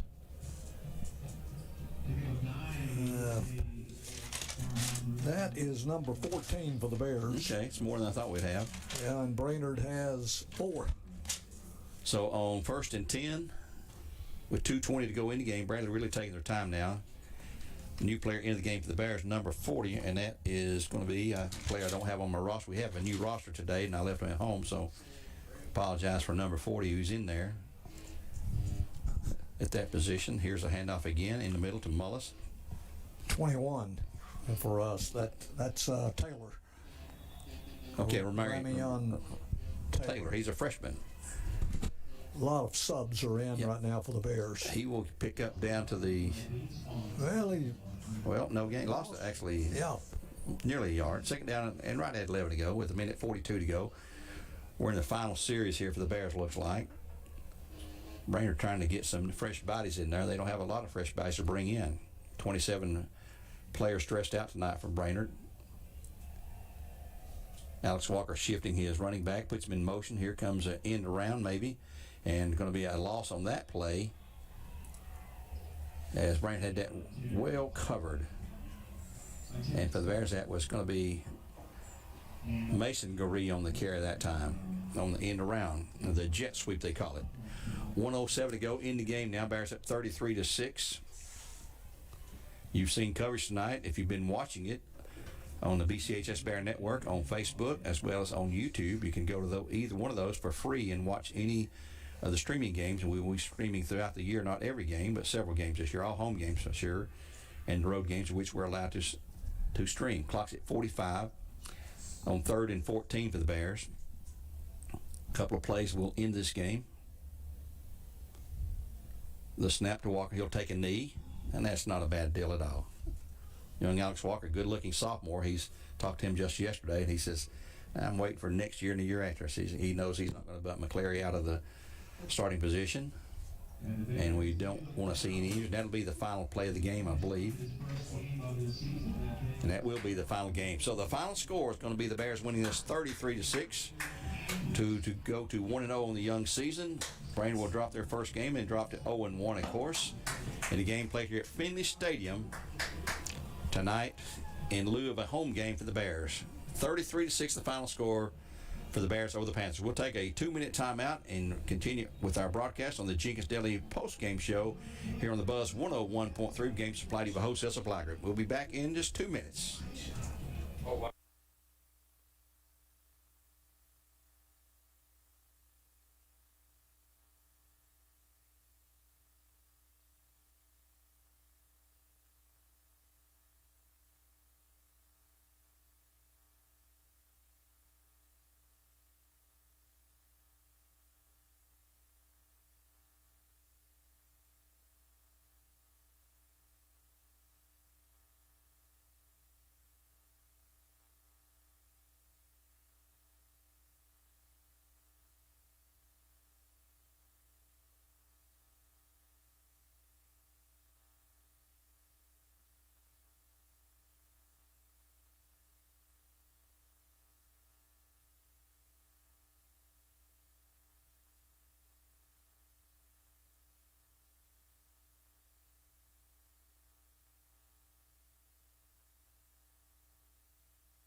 Finley, let's begin to wrap up our final scoreboard here on for Elders Ace Hardware. We're in the Jenkins Deli post-game show, and we'd like to go ahead and announce our Andrew Johnson Bank player of the game, and we're going to select Marcus Goree, who had a 60-yard, Earl, I believe, 60-yard interception return for a pick six, and caught 2 passes as well 19 yards. for 19 yards. And we had some other nice efforts, of course, with another pick six. And the Bears, Tito Williams, and the Bears really played strong defensively in the second half. It was a 12-6 game at halftime, and the defense really busted open for sort of a lackluster offense. Can't really say it was totally lackluster, but they did move the ball some, and they helped out by 28 penalties called on Brainerd. 28. That is correct, folks. 28 penalties officially called tonight on Brainerd. The final again, 33-6. The Bears win it, and our Andrew Johnson player of the game is Marcus Goree, a sophomore who had a pretty good, strong defensive game tonight for the Bears. And we have this week, this year, a play of the games presented by Medical Center Pharmacy, and that 60-yard interception return, which really broke the game up, and will go down also as our play of the game for the Bears, and that's Marcus Goree on that 60-yard pick six. So he's our player of the game, and he had the play of the game as well. And right now, Earl is frantically trying to add up some stats, so we'll take another quick timeout here. And we come back, we'll give you the Elders Ace Hardware scoreboard and let Earl finish his math going. And back in 2 minutes with one final look at the scoreboard. Back in 2 minutes on the Buzz, 101.3 Pregame supplied to you by Wholesale Supply Group.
Back at Finley on our Jenkins Deli post-game show, where the Bears won 33-6 to start out the season with their first win in 5 seasons in their opening game of the year. A lot of folks don't realize that, but Farragut had beaten us 4 straight times to start the season here, the first game of the year. By the way, the Braves won again tonight. Boy, they're hot, 3-0. The Braves win their game over the Baltimore Orioles, that game being played in Atlanta. The latest scores we have on our Elders Ace Hardware scoreboard, along with the baseball score, Walker Valley wins 37-0. That's a final. Walker Valley 37-0 over Notre Dame, and that's who the Bears will be playing next week on the road at Walker Valley. Cleveland leading Red Bank in the fourth period, 17-10 of their game in there. Polk was beating Copper Basin earlier in the score. We didn't have an update. Alcoa pounded Ray 41-13. That's a state championship 3A team. Alcoa. Ray on the road. That's a final score there. McMinn County was beating McMinn Central 20-0 in the third quarter of play from McMinn Central. And I believe that's all the scores we have right now for the local teams of interest. Here on the Buzz, the Bears win at 33-6. And they'll be, as I said, again on the road next week to Walker Valley. Our player of the game, Marcus Goree, for the player of the game and the play of the game on his pick six that broke the game over for the Bears there late in the fourth period. They follow that up with Tito Williams on another pick six right after that. And the Bears really pushed it away to win that by a final score of 33-6. And Earl, are you close to giving me something, or do you mean take another break? Take another break. Okay, we'll take one more 1-minute break and put some pressure on Earl to get through in 1 minute. But back in 60 for a final break here on behalf of Jenkins Deli and our post-game show on the Buzz 101.3. Back in just 1 minute.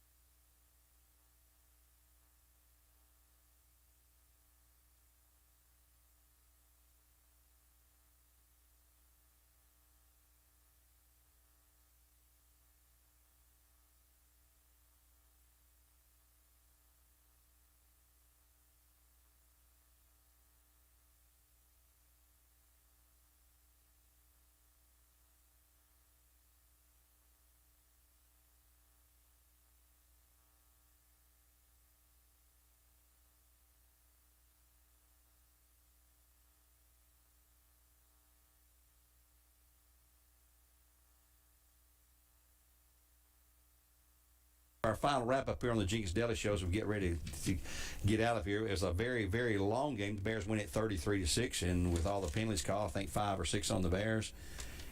28 called on Brainerd tonight, which I've never heard of that many penalties at all. Remind you again, the Bears will be on the road again next week to Walker Valley. We have the broadcast at 5.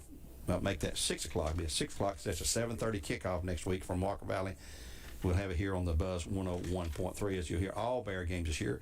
And thanks again to Coach Gwen Shroyer tonight for being here, and his crew, Lauren and Trevor and all the guys, and Josh and Kadance tonight here, making it possible to watch this game on TV back home.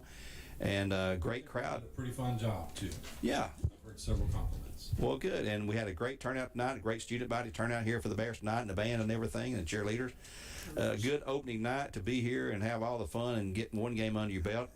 A lot of improvement to do for the team, of course, and they expected that. So, first game of the year, you never know what's going to happen. In Brainerd, competitive opponent, and they played good first half, 12-6 at halftime. And the Bear defense just took over there in the second half and had those 2 pick sixes, which really helped open things up. And when Brainerd could get the playoff without a penalty, they were negative yardage on most running plays in the second half there. But Earl, just give us what you got there, buddy, and we'll go ahead and hang it up and sign off here for the folks. Earl's still adding. He's got his shoes off now. Okay, I think I've got a pretty good, boy, I'll tell you what, a lot of stats. Here's the way it looks statistic-wise. The Bears ended up with 14 first downs, and Brainerd had 4. In the rushing department, the Bears 38 attempts for 150 yards on the ground. Brainerd 26 running attempts for 64 yards total. Brainerd actually had negative yards against the Bradley defense. Bradley's defense played well in the second half. Held Brainerd to negative 4 yards in the last 2 quarters of play. In the passing department, the Bears, behind Aiden McCleary, 10 for 19. Final results, 10 out of 19 for a total of 69 yards, and had 1 pass picked off way back in the first half by Dupree for the Panthers. The Panthers, passing-wise, attempted 11, completed 6 for a total of 92 yards, and had 2 passes picked off. Both of those pick 6 for the touchdown. Marcus Dupree got a 60-yard return, and Tito Williams got another exciting one from 49 yards out. So 2 interceptions on the Bears' defensive secondary, and returned them both for touchdowns. We had 1 fumble by each ball club, and they each lost that fumble. Let's see, Ethan Brown recovering for Brainerd, and Devian Richards recovering for the Bears defensively. 2 punts by the Bears, averaged 33 yards, and 7 punts for Brainerd, 26-yard kicking average. And here's the big statistic. I know everybody's been wanting to know. 6 penalties against the Bears, total of 60 yards. That's kind of normal. 28 total penalties against Brainerd, 194 yards. Wow. Man, oh man. 194 yards. And recapping the scoring real quickly, first quarter, Aiden McCleary to Marcus Goree, 17 yards for a touchdown. He was our player of the game. Goree was. He scored a touchdown. 2 touchdowns, 1 offensively there on that 17-yard pass. He scored the other one on a pick 6 for 60-yard return. Goree had a good night tonight. He is our player of the game. And the kick was no good. That kept an 80-yard drive in 10 plays. Bears went up 6-0. Later in the first quarter, the Brainerd Panthers would come back to tie it. A 90-yard drive, 7 plays. Witt taking it the final yard for the touchdown, and the kick was blocked, and we were dead even, 6-6 at the end of the first quarter. Second quarter, Simon Mullis scored from 12 yards out, and the kick was blocked for the extra point. We went into halftime leading, the Bears leading 12-6. In the third quarter, late in the third quarter, Jackson Wilson got on the scoreboard, 3-yard run, kept a 25-yard short drive in 6 plays. Kick was added by Grant Haney. The first extra point of the ball game came late in the third quarter. and the Bears led 19-6. In the fourth quarter, 7:33 mark, Marcus Goree intercepted, returned at 60 yards for the touchdown. Again, Grant Haney, 2 in a row, and the Bears led 26-6. And in the fourth quarter, just a minute and 20 seconds later, Tito Williams picked off a Brainerd pass, returned at 49 yards to pay dirt. And the kick again was added by Grant Haney. Grant is in the groove, 3 extra points in a row, and that put the Bears on top. Final score, Bears 33 and the Brainerd Panthers 6. Wow, what a wrap-up there, Coach. Appreciate that. I'd like to thank also all the fans who sent me scores tonight. I say sometimes if too many people have my phone number, I really appreciate those scores. I say that in a sarcastic way. But also, give you the Braves recap from Chuck Clark tonight. The Braves went 3-0. Max Fried, complete game, 4-hit shutout on 89 pitches. Braves are a different ball club the last 2 weeks. That's amazing. Amazing. 89 pitch complete game. You never hear that anymore in the major leagues. No. So the Braves stay red hot and win 3-0 tonight. I'd like to thank Coach Earl.